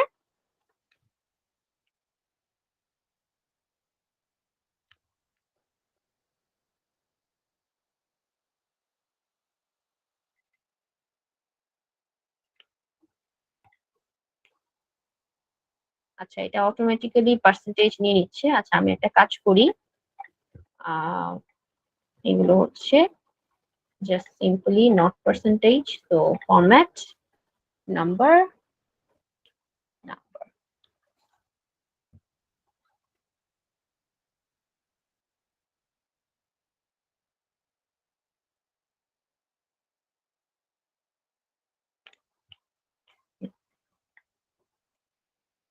হ্যাঁ, এখন ঠিক আছে। সো এই হচ্ছে আমাদের টোটাল অ্যামাউন্টটা। এটা যদি আমরা 2 লাখ টাকার উপর হবে, 2 লাখ ইন্টু 2 লাখ ইন্টু 25%। তো তার মানে আমাদের প্রোডাক্ট লাইন অনুযায়ী অ্যাকচুয়ালি আমাদের গত মাসে আসছিল 80,000 টাকা ইন প্রোডাক্ট লাইন 1, 70,000 টাকা ইন প্রোডাক্ট লাইন 2 এন্ড 50,000 টাকা ইন প্রোডাক্ট লাইন 3। তার মানে আমরা ডিফারেন্স এর মাধ্যমে এটা বুঝতে পারলাম, অ্যানালাইসিস করে বের করতে পারলাম ইন ক্যালকুলেশন যে অ্যাকচুয়ালি আমাদের প্রোডাক্ট লাইনে কি পরিমাণ টাকা এখানে আসছে। এবার আমাদের বাজেট অ্যামাউন্টটা কোনটা? বাজেট অ্যামাউন্টটা হচ্ছে এত টাকা। আমরা যেই এত টাকা ধরেছিলাম, এটা ধরেছিলাম যে প্রোডাক্ট এবং সার্ভিস প্রোডাক্টস গুলো অনুযায়ী আসলে কত টাকা করে আসবে। তো সেম ওয়ে আমরা এখানে ক্যালকুলেশন করেছিলাম এভাবে। এই অ্যামাউন্টটা হচ্ছে this one।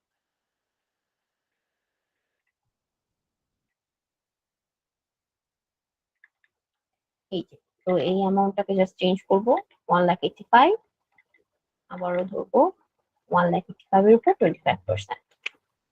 তো এই হচ্ছে আমাদের 1,85,000 এর উপর 25% ইজ ইকুয়াল টু 46,250। 1,85,000 এর উপর 35% 64,750। তো আমরা এরকম করে অ্যামাউন্টটা ধরেছিলাম যে এরকমই আসতে পারে।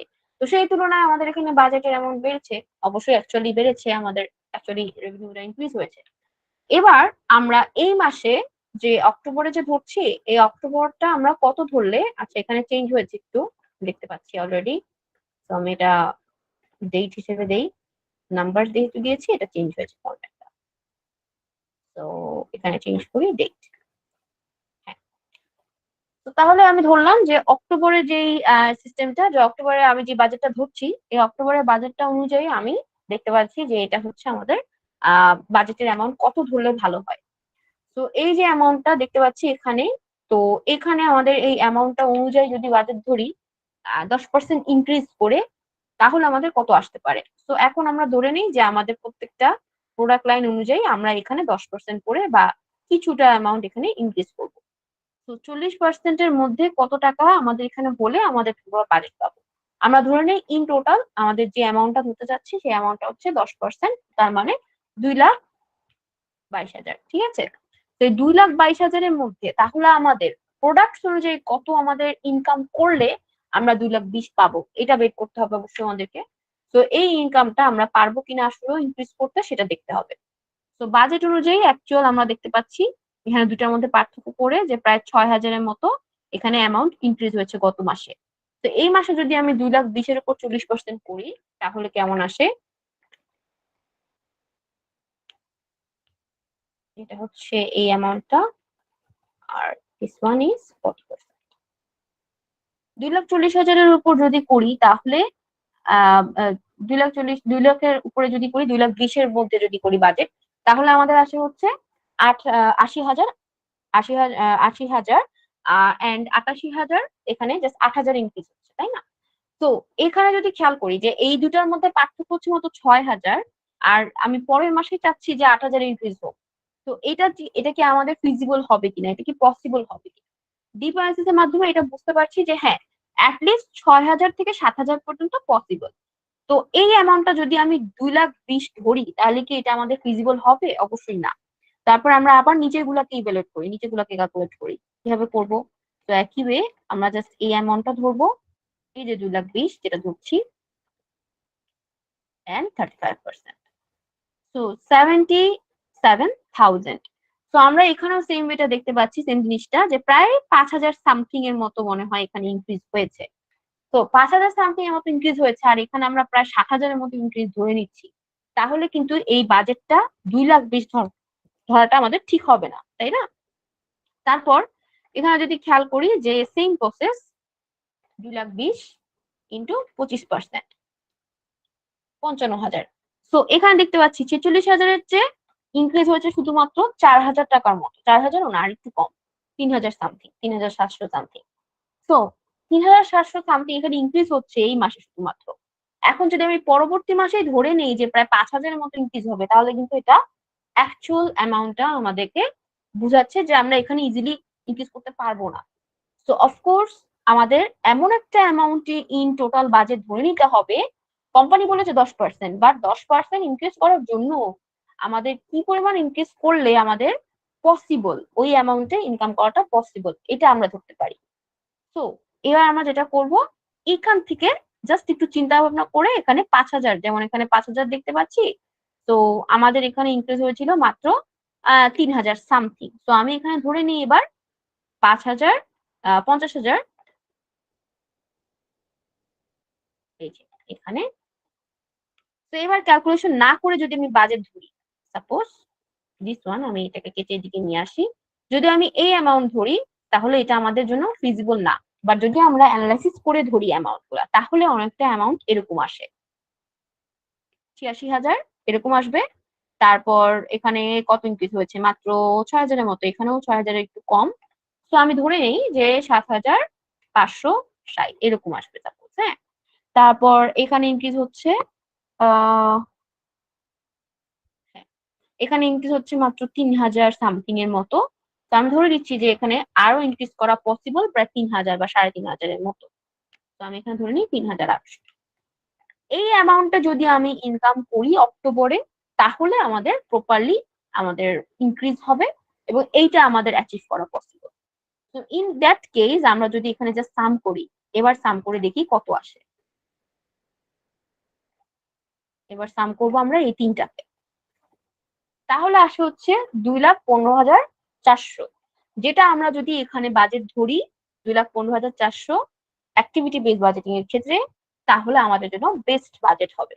তাহলে কি হবে, আমরা অবশ্যই ওই মাসে, মানে সামনের মাসটাতে যে 10% বাজেট ইনক্রিজ করবো বলছি, অবশ্যই আমরা এইটা অ্যাচিভ করতে পারবো ইজিলি। এবং এর চেয়ে বেশি যদি অ্যাচিভ করি, তার মানে আমাদের কোম্পানি ভালো করছে, অবশ্যই কোম্পানি সেখানে রেভিনিউ গেইন করছে, তার মানে এটা বেটার, রাইট? তো দ্যাট মিনস আমরা অবশ্যই বাজেট 2,20,000 না ধরে 2,15,000 বা 2,15,400 এটা ধরবো। তাহলে কি হবে, আমাদের এটা মোস্টলি ফিজিবল হবে। এই যে অ্যানালিসিসটা করলাম, করে বের করলাম যে আমার 10% ইনক্রিজ করলে কত হচ্ছে, আর আমি এখানে যদি অ্যাকচুয়ালি ধরি তাহলে কত আসে। এই যে অ্যানালিসিসটা করলাম, এটা শুধুমাত্র করলাম কি প্রোডাক্টস এর ক্ষেত্রে। এরকম করে আমরা সার্ভিসের ক্ষেত্রে বের করতে পারি যে আমাদের কি কি সার্ভিস আছে এবং কত করে আর্নিংস আমরা করছি। কোনো সার্ভিস যদি এখানে অ্যাড করতে হয় বা কোনো প্রোডাক্ট যদি অ্যাড করতে হয়, তাহলে সেখানে কত বাড়বে। সাপোজ আমাদের এখানে যে অ্যামাউন্টটা দেখতে পাচ্ছি, এই অ্যামাউন্টটাতে আমরা দেখতে পাচ্ছি ইন টোটাল 2,15,000। আমরা চাচ্ছি নেক্সট মাসে ম্যানেজমেন্টের ডিসিশন অনুযায়ী সাপোজ নেক্সট মাসে আরেকটা প্রোডাক্ট ইনক্রিজ করবে। তো সাপোজ প্রোডাক্ট লাইন আরেকটা ইনক্রিজ হবে, যে প্রোডাক্ট ডি বা প্রোডাক্ট 4। তো এইটা সাপোজ আমাদের এখানে কোনো টেক্সটাইল, সাপোজ টেক্সটাইল আইটেম বা কিছু একটা, হ্যাঁ। ধরে নেই যে এখানে কোন একটা এরকম প্রোডাক্ট আছে যেটা নতুন অ্যাড হতে যাচ্ছে, নতুন প্রোডাক্ট লাইন। তো এটা ধরে নেই যে এখানে আমাদের 5% প্রোডাক্ট ইনক্রিজ, 5% আমাদের ইনক্রিজ হবে। তো ইন দ্যাট কেস তাহলে অবশ্যই আমরা এই অ্যামাউন্টটা, অবশ্যই সেই 5% ইনক্রিজের সাথে সাথে এই অ্যামাউন্টটা আরো বাড়বে, তাই না? তো এভাবে করে আমরা এখানে ইজিলি ইভ্যালুয়েট করতে পারবো ডিপ অ্যানালিসিসের মাধ্যমে যে আসলে আমাদের কি পরিমাণ অ্যামাউন্টটা ধরা উচিত। তো আমরা এরকম করে যখন ডিপ অ্যানালিসিস এর মাধ্যমে অ্যাক্টিভিটি বেসড অ্যানালাইসিস এর মাধ্যমে বাজেট তৈরি করি, তখন যেটা হয় যে সেটা হচ্ছে অ্যাক্টিভিটি বেসড বাজেটিং প্রসেস, যেটার মধ্যে আমরা প্রত্যেকটা অ্যাকাউন্টসে এরকম আলাদা আলাদা করে হিসাব করব।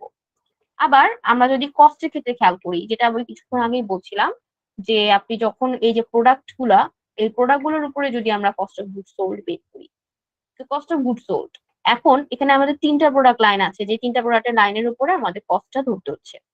তো কস্ট অফ গুডস সোল্ড এর সিস্টেমটা হচ্ছে যে এখানে কোন প্রোডাক্টের উপর কত টাকা করে কস্ট হচ্ছে। তো যেরকম রেভিনিউর কত পার্সেন্টেজে প্রত্যেকটা প্রোডাক্টে সেলস হচ্ছে, সেরকম এখানেও কস্ট অফ গুডস সোল্ড এর total cost of goods sold কত, সেটার কত পার্সেন্টেজ প্রত্যেকটা কস্ট হচ্ছে, এটা আমাদের দেখতে হবে। তো সাপোজ আমাদের হেয়ার কেয়ার, এটার ক্ষেত্রে আমাদের কস্ট হচ্ছে 30%, ওকে। আর আমাদের স্কিন কেয়ার যেটা, এটার উপর জন্য আমাদের আসলে কস্ট হয় 40% এর মতো। আর যে টয়লেটারিজটা আছে এটার ক্ষেত্রে বাকি 30% বা এরকম একটা অ্যামাউন্ট হচ্ছে, হ্যাঁ। তো এখানে যেই প্রোডাক্টের যে আসলে টোটাল কস্ট, এটার টোটাল কস্টের একটা আমাদের স্কেল আছে, বা আমরা বুঝতে পারি যে প্রত্যেক মাসে এরকম টাইপেরই কস্ট হয়, এই এত পরিমাণ টোটাল কস্টের কত পার্সেন্টেজে কোন কোন কস্ট অনুযায়ী হচ্ছে, এটা বের করা যাবে। তো এটা আমাদের বের করার পর অবশ্যই আমাদের কাজ হচ্ছে যে আমাদের অ্যাকচুয়াল এন্ড এই যে বাজেটের এই দুটা কস্ট আমরা এখানে নিয়ে আসি। এবার তাহলে আমরা ইজিলি বুঝতে পারবো যে আমাদের যে কস্টটা আমরা ধরছি এটা কতটা কারেক্ট। তো এবার আমরা যদি খেয়াল করি যে 7,000 টাকার মধ্যে যদি আমি ধরি এখানে, তো আমি সেম প্রসেসে জাস্ট এটাকে কপি পেস্ট এখানে করি। এটাকে কপি পেস্ট এখানে করেছি এই কারণে যে তাহলে আমাদের ইকুয়েশনটা ঠিক মতো ওটা পিক করছে। দেখেন 8,000 এর উপর 40% এভাবেই নিচ্ছে, তারপর 8,000 এর উপর 30% এভাবেই নিচ্ছে। ওকে, তারপর 7,000 এর উপর 30%, 7,000 এর উপর 40%, 7,000 এর উপর 30% ঠিক মতো নিচ্ছে। তো তার মানে আমি কস্টটা দেখতে পাচ্ছি যে গত মাসে বাজেট ধরেছিলাম হচ্ছে 2100, বাট কস্ট অ্যাকচুয়ালি ইনক্রিজ হয়েছে 2,400। গত মাসে সাপোজ আমি ধরেছিলাম হচ্ছে 2,800, কস্ট অ্যাকচুয়ালি ইনক্রিজ হয়েছে সাপোজ 3,200। তো এরকম করে যদি আমি এখানে এবার বাজেটটা বের করতে চাই যে আমাদের অক্টোবরে তাহলে কত হবে, অক্টোবরে যদি আমি বাজেট হুট করে ধরি যে 8,000 এর জায়গায় 8,800, 8,800 যদি আমি 10% তাহলে 8,800 তে তাহলে ডেফিনেটলি আমাদের এই অ্যামাউন্টে আমাদের আসলে তাহলে কস্টটা ইনক্রিজ হবে। যেটা যদি খেয়াল করেন যে আমরা এখানে যে পরিমাণ আসলে কস্টের একটা পার্থক্য আছে, এখানে কিন্তু সেই কস্টের ওই পার্থক্যটা আমরা দেখতে পাচ্ছি না। তার মানে কস্টটা হয়তো আরো কম বা আরো বেশি হওয়ার কথা। তো এই ক্ষেত্রে যদি খেয়াল করি যে 2,100 ছিল 2,400 হয়েছে, এখানে 300 টাকার মতো ইনক্রিজ হয়েছে কিন্তু আমাদের প্রোডাক্ট 1 এর ক্ষেত্রে। তো যদি আমরা এখানে খেয়াল করি এখানে মাত্র আমাদের 2,400 থেকে ইনক্রিজ হয়েছে 240 টাকার মতো। তাহলে কি এটা ঠিক হলো? এটা ঠিক হলো না। আমরা যদি 300 টাকার মতো ধরি মোটামুটি বা 280 টাকার মতো ধরি তাহলে আমাদের ঠিক হবে। তো এটার সাথে যদি আরো 280 টাকার মতো যোগ করি, সাপোজ 2,400 প্লাস 280 ধরে নিই, তো এটা হচ্ছে 2,680। যদি আমি 2,680 ধরি তাহলে হবে এই কস্টটা কারেক্ট, কাছাকাছি হবে, তাহলে আমাদের ভ্যারিয়েন্স বেশি আসবে না। এরপর এখানে দেখতে পাচ্ছি 2,800 জায়গায় খরচ হয়েছিল 3,200, তার মানে প্রায় 4,000 এর মতো বেশি খরচ হয়েছে। এখানে ধরে নিচ্ছি আমি বেশি কস্ট হবে, এত বেশি হয়তো কস্ট এখানে স্কিন কেয়ারে হবে না। তো এখানে ধরে নিচ্ছি 3,500 হবে, সরি এই 3,200 জায়গাতে কিন্তু যদি পার্থক্যটা বের করি 3,520 এর সাথে, তাহলে দেখতে পাবো মাত্র 300 টাকা ধরেছি আমি কস্ট হবে, কিন্তু আসলে প্রায় 400 টাকার মতো কস্ট হয়। তো অবশ্যই যদি আমি এটাকে বাড়িয়ে ধরি, সাপোজ 3,200 সাথে আরো 400 বাড়িয়ে ধরি, তাহলে এটা আমাদের কাছাকাছি 3,600 মতো হয়। তো অবশ্যই আমি 3,600 মতো ধরবো। তারপর এখানে আছে হচ্ছে 2,100, এটা প্রায় 300 টাকার মতো বেড়েছে। তো আমি 2,400 জায়গায় 2,700 ধরবো। ঠিক আছে, যেটা আমরা খেয়াল করে দেখতে পাচ্ছি যে এখানে কিন্তু ধরেছিলাম অক্টোবরের ক্ষেত্রে টোটাল অ্যামাউন্টের মধ্যে ধরেছিলাম 2,640, যেটা কারেক্ট না। তো এবার যদি আমরা জাস্ট সাম আপ করি, এই তিনটা ভ্যালু সাম আপ যদি করি তাহলে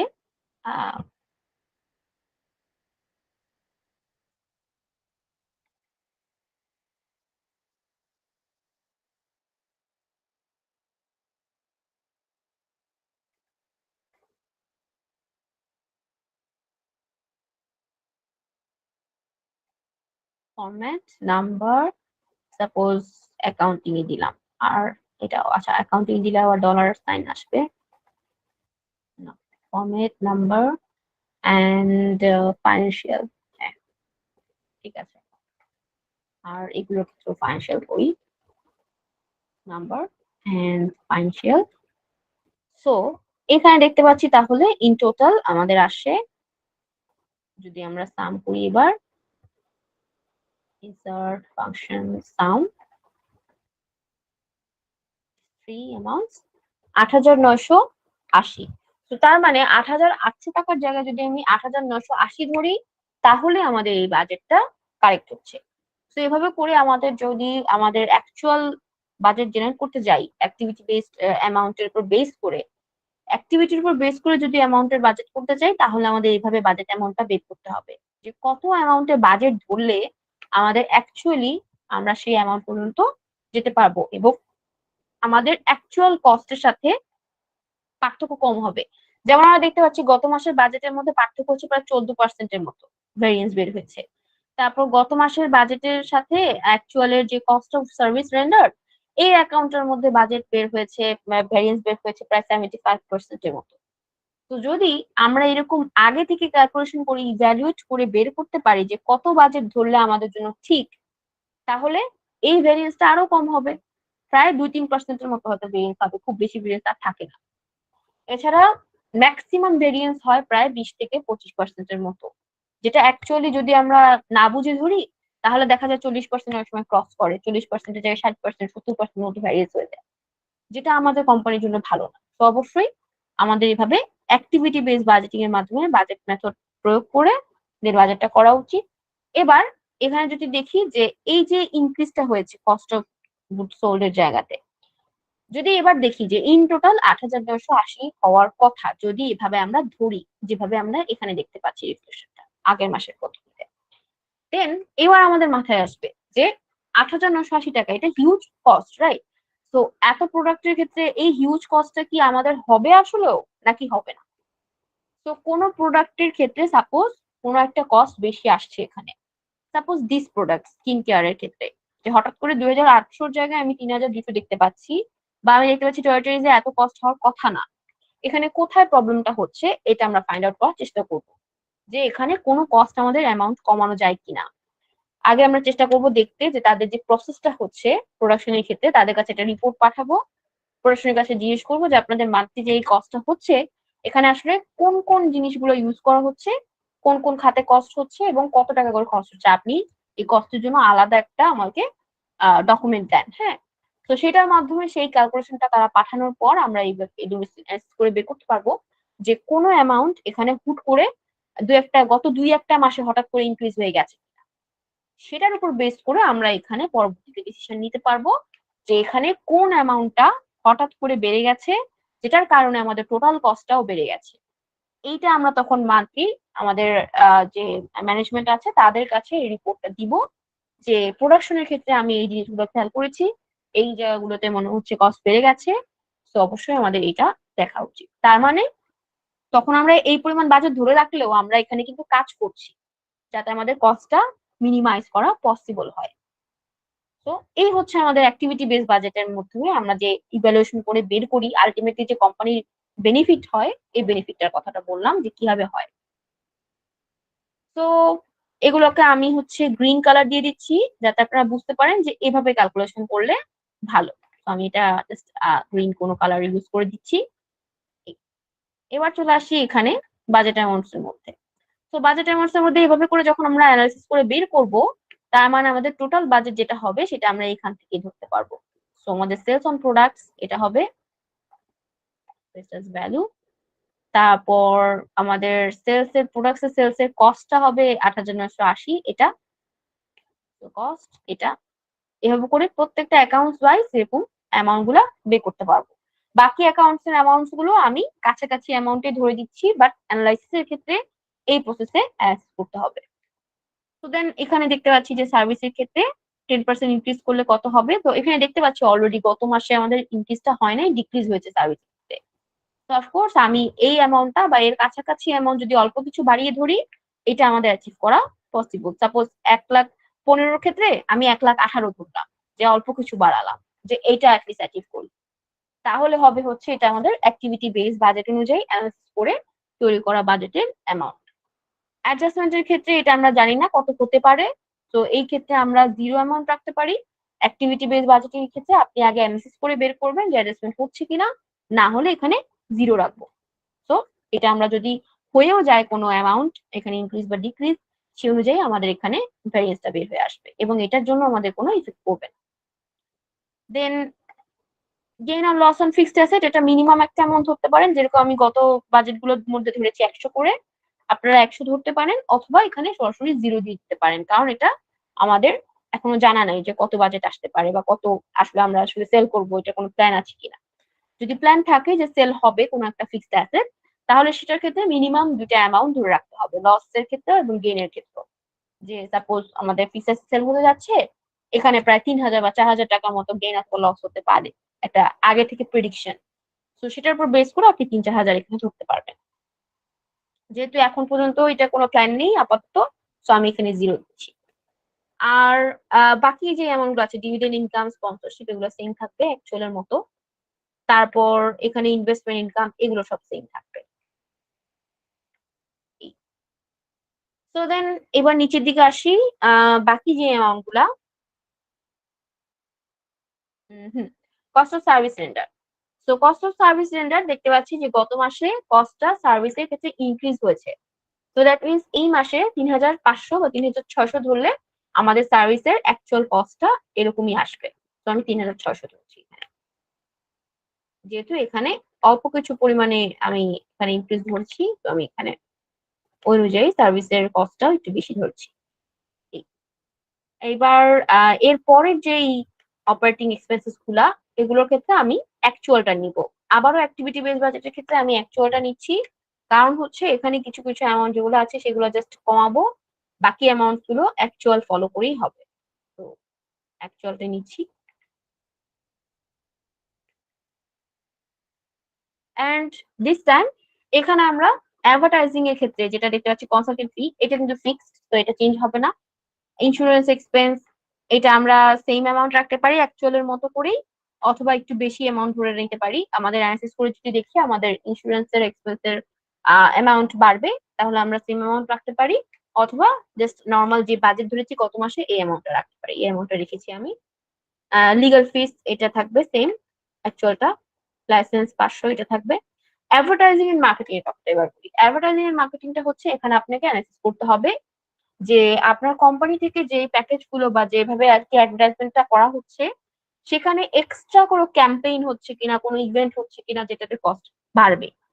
যদি এরকম কোনো প্ল্যানিং না থাকে অ্যাডভার্টাইজমেন্ট বা মার্কেটিং ডিপার্টমেন্টে, তার মানে হচ্ছে আপনার মোরলেস এই কিছু অ্যামাউন্টের মধ্যেই কিন্তু কস্টটা হয়ে যাবে। আর যদি কোনো এরকম টাইপের কস্ট বা এক্সপেন্স হয় যেটা আপনি মাসের শুরুতে জানেন না, আপনি বাজেট করে ফেলেছেন, সেই মাসে হঠাৎ করে কোনো একটা এক্সপেন্স এমন আসলো যে বাজেট ছাড়িয়ে যাচ্ছে, তখন অবশ্যই ম্যানেজমেন্টের কাছে সেটা জানাতে হবে এবং সেই অনুযায়ী আপনি এখানে এক্সপেন্স করবেন কিনা, এখানে ফান্ড আছে কিনা সেটা দেখতে হবে।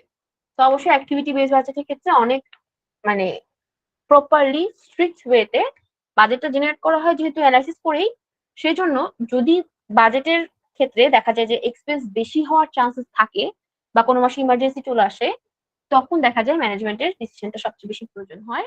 ম্যানেজমেন্ট এসে ডিসাইড করে যে আমার এটা কোম্পানির এক্সপেন্স, এটা হতে হবে, এটা ছাড়া এই মাসে হবেই না, সেই এক্সপেন্সটা তখন হয়, তখন এই ফান্ডটা আমাদের দিতে হয়।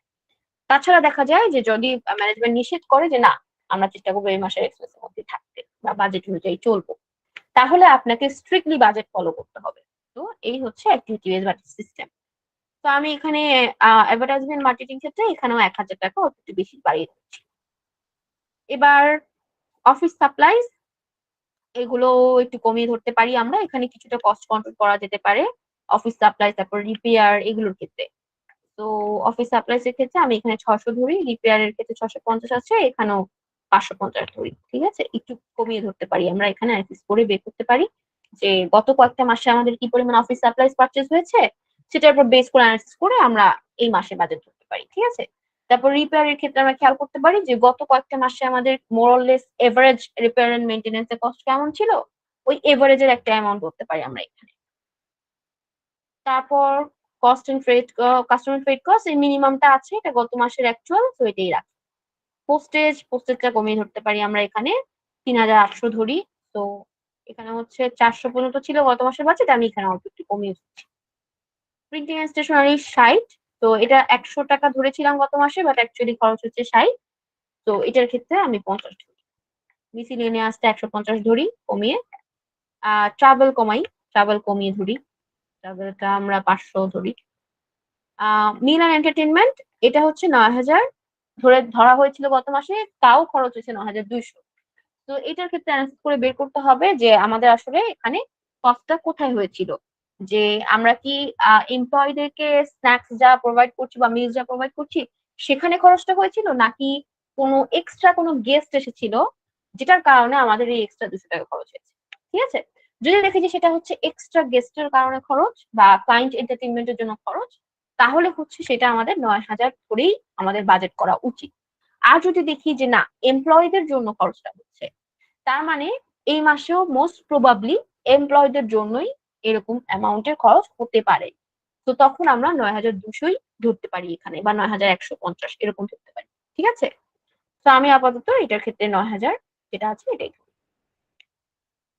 তারপর ইউটিলিটিস এর ক্ষেত্রে 500 ধরবো, আর বাকি যে দুটো অ্যামাউন্ট আছে ভেহিকেলের ক্ষেত্রে 1000। আচ্ছা, ভেহিকেলের ক্ষেত্রে ছিল 1200, হয়েছে 1000, এখানে আরেকটু কমাতে পারবো, 800 কমাতে পারবো। তো এই হচ্ছে এক্সপেন্সেস। আর স্যালারিজটা মোস্ট যেই রিসেন্ট স্যালারির পেমেন্ট এটাই থাকবে। তারপর বাকি যে অ্যামাউন্টস গুলো আছে, ডেপ্রিসিয়েশন এটা recent, amortization recent, interest recent, আর হচ্ছে loss on disposal of fixed asset এটাকেও কমিয়ে ধরে 0 ধরে দেখবো। যদি দেখি এই মাসে ফিক্সড অ্যাসেট সেল হবে না, কোনো বাইরে কোনো প্ল্যান নাই, 0 ধরবো। আর যদি দেখি যে এই মাসে ফিক্সড অ্যাসেট সেল করার কথা আছে, তাহলে ক্যালকুলেশন করে বের করব যে কত লস বা গেইন হতে পারে, কতর মতো একটা একটা অ্যামাউন্ট ধরবো। সেটা হতে পারে 3000, 2000, 5000, 500। সেইটা সেই অ্যামাউন্টটা ক্যালকুলেশন করে বের করতে হবে যে যদি আমি এত টাকায় এটা সেল করি, মার্কেট প্রাইস এখন কেমন সেই ফিক্সড অ্যাসেটের। যদি সেল করতে চাই তাহলে মার্কেট প্রাইস কেমন পড়তে পারে। যদি মনে হয় যে ক্যালকুলেশন করে দেখি, ট্রানজাকশন করে আমরা দেখি যে ক্যালকুলেশন করে দেখি যে লস হতে যাচ্ছে, তাহলে আমরা লস ধরবো। যদি দেখি যে গেইন হতে যাচ্ছে বা গেইন হওয়ার চান্সেস আছে, তখন সেক্ষেত্রে লসটা কমিয়ে ধরে গেইনটা বেশি ধরবো।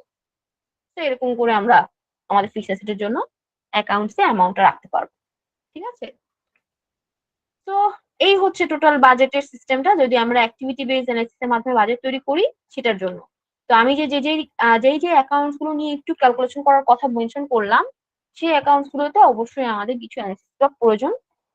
তারপর এই যে বিষয়গুলো বললাম যে প্রিন্টিং এর স্টেশনারিজ অনেক কোম্পানিতে বেশি খরচ হয়, পোস্টেজটা অনেক কোম্পানিতে রেগুলার খরচ হয়। তো সেগুলোর ক্ষেত্রে আপনার কিছু অ্যামাউন্ট অফ বাজেট রাখতেই হবে। ঠিক আছে? যখন এটা মিনিমাম এক্সপেন্স, জাস্ট মিনিমাম খরচ হচ্ছে, তখন আমরা মিনিমাম অ্যামাউন্ট রাখছি, এরকম।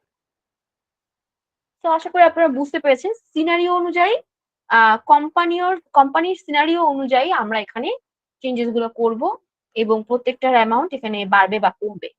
আমাদের এখানে অ্যানালিসিস এর প্রসেসটাও দেখিয়ে দিয়েছি। তো তাহলে আপনারা আপনাদের কোম্পানি অনুযায়ী যখন অ্যানালিসিস করবেন, আপনাদের কোম্পানির ডাটা গুলোকে এভাবে সাজিয়ে নিয়ে অন্য কোনো ড্রাফট জায়গাতে, অন্য কোনো ড্রাফট এক্সেল শিট একটা ইউজ করতে পারেন এখানে, যেখানে আপনারা এই ক্যালকুলেশন গুলো করবেন, করে দেন ফাইনাল বাজেট শিটের মধ্যে টোটাল অ্যামাউন্ট গুলোকে অ্যাডজাস্ট করবেন। তো এইভাবে করে আমাদের অ্যাক্টিভিটি বেস বাজেট তৈরি করতে পারি। তো আজকে আমি 3টা বাজেট মেথডই দেখিয়েছি। এখন আপনাদের যেটা টাস্ক সেটা হচ্ছে যে যেহেতু গত মাসে গত যে ক্লাসটা করেছিলাম সেই ক্লাসের পরে আপনারা জিরো বেসটা অলরেডি প্র্যাকটিস করেছেন আশা করি। বাকি যে মেথড গুলো আছে এগুলোর মধ্যে এখন আপনাদের যারা আছেন এরকম যে স্টুডেন্ট বা ধরেন এখনো কোনো জব করছেন না, তাহলে আপনারা যেটা করতে পারেন যে আমার যে ইনকাম স্টেটমেন্টটা আছে এটাকে ইউজ করে, যেভাবে আমি টেকনিক্যালি জিনিসগুলোকে ব্যাখ্যা করে বললাম যে এভাবে এভাবে জিনিসগুলোকে দেখতে হবে, সেভাবে আপনারা বাজেট তৈরি করে প্র্যাকটিস করবেন। 3টার ক্ষেত্রে আলাদা আলাদা করে বাজেট তৈরি করে প্র্যাকটিস করবেন, দেখবেন যে আপনারা পারছেন কিনা। আর যারা আছেন অলরেডি বিভিন্ন কোম্পানিতে জব করছেন, যারা অলরেডি এক্সপেরিয়েন্স বা অলরেডি বিভিন্ন কোম্পানিতে জব করছেন, তাদের কাছে কিন্তু কোম্পানি ডাটা গুলো আছে। তো আপনারা চেষ্টা করবেন আপনাদের কোম্পানির জন্যই বাজেট জেনারেট করতে, প্র্যাকটিসটা করতে। তাহলে যেটা হবে যে আপনি যেই মেথডটা চুজ করবেন, আপনারা যে কোনো একটা মেথড চুজ করে করতে পারবেন। যদি আপনার কোম্পানি দেখা যায় যে মাত্র 2 বছর পুরানো, তাহলে অবশ্যই আমি বলবো যে বাজেট মেথড চুজ করা উচিত। জিরো বেস বাজেটিং অথবা ট্রেডিশনাল বা ইনক্রিমেন্টাল, এই 3টা থেকে যে কোনো একটা আপনারা চুজ করতে পারেন। আর যদি দেখা যায় যে আপনাদের কোম্পানি মোটামুটি পুরনো এবং তাদের কিছু বাজেট অলরেডি তৈরি করাই আছে, আপনি বাজেটও পাচ্ছেন এবং অ্যাকচুয়াল ইনকাম স্টেটমেন্টের ব্যালেন্স শিটের ডাটা পাচ্ছেন, তার মানে তাহলে আপনারা ইজিলি প্রিভিয়াস বাজেট গুলো দেখে অ্যাকচুয়ালস গুলো অ্যাড করে সেখান থেকে ভ্যারিয়েন্স গুলো আগে বের করবেন। কয়েকটা 2-3টা মাসের ভ্যারিয়েন্স বের করবেন, 2-3টা মাসের ভ্যারিয়েন্স বের করে পরবর্তী 2-3টা মাসের জন্য যে কোনো একটা মেথড চুজ করে বাজেট তৈরি করবেন। সেটা হতে পারে ট্রেডিশনাল বাজেটিং মেথড, সেটা হতে পারে অ্যাক্টিভিটি বেস বাজেটিং মেথড। যদি পুরনো কোম্পানি হয়ে থাকে তাহলে traditional or activity base budgeting method follow করা উচিত, কারণ এখানে আমরা কিছুটা অ্যানালাইসিস করে বের করি এবং কাছাকাছি হয় ডাটাগুলো। ওকে, সো আশা করি বুঝতে পেরেছেন। এই হচ্ছে আপনাদের আজকের পর টাস্ক। আর নেক্সট ক্লাসে, মানে আমরা যেদিন নেক্সট ক্লাস করছি সোমবারে, তো আমাদের নেক্সট ক্লাসে কিন্তু আরেকটা নতুন টপিক শুরু হতে যাচ্ছে। তো ওই দিন আমি যে টপিকটা নিয়ে ডিসকাস করবো সেটা হচ্ছে ইনভেন্টরি ম্যানেজমেন্ট, যেটা মোস্ট আপনাদের অনেক বেশি ইন্টারেস্টিং টপিক। এবং অফকোর্স ওখানেও আমাদের একটা নতুন একটা টেমপ্লেট থাকবে, যে টেমপ্লেটটা আমরা অটোমেটিক প্রসেসে জেনারেট করব।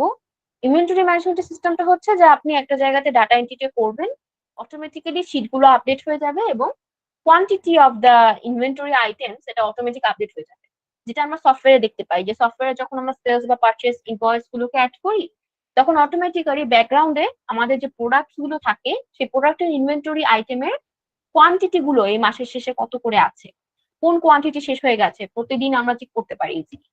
তো এই জিনিসটা আমরা এক্সেল এর মাধ্যমে করতে পারবো।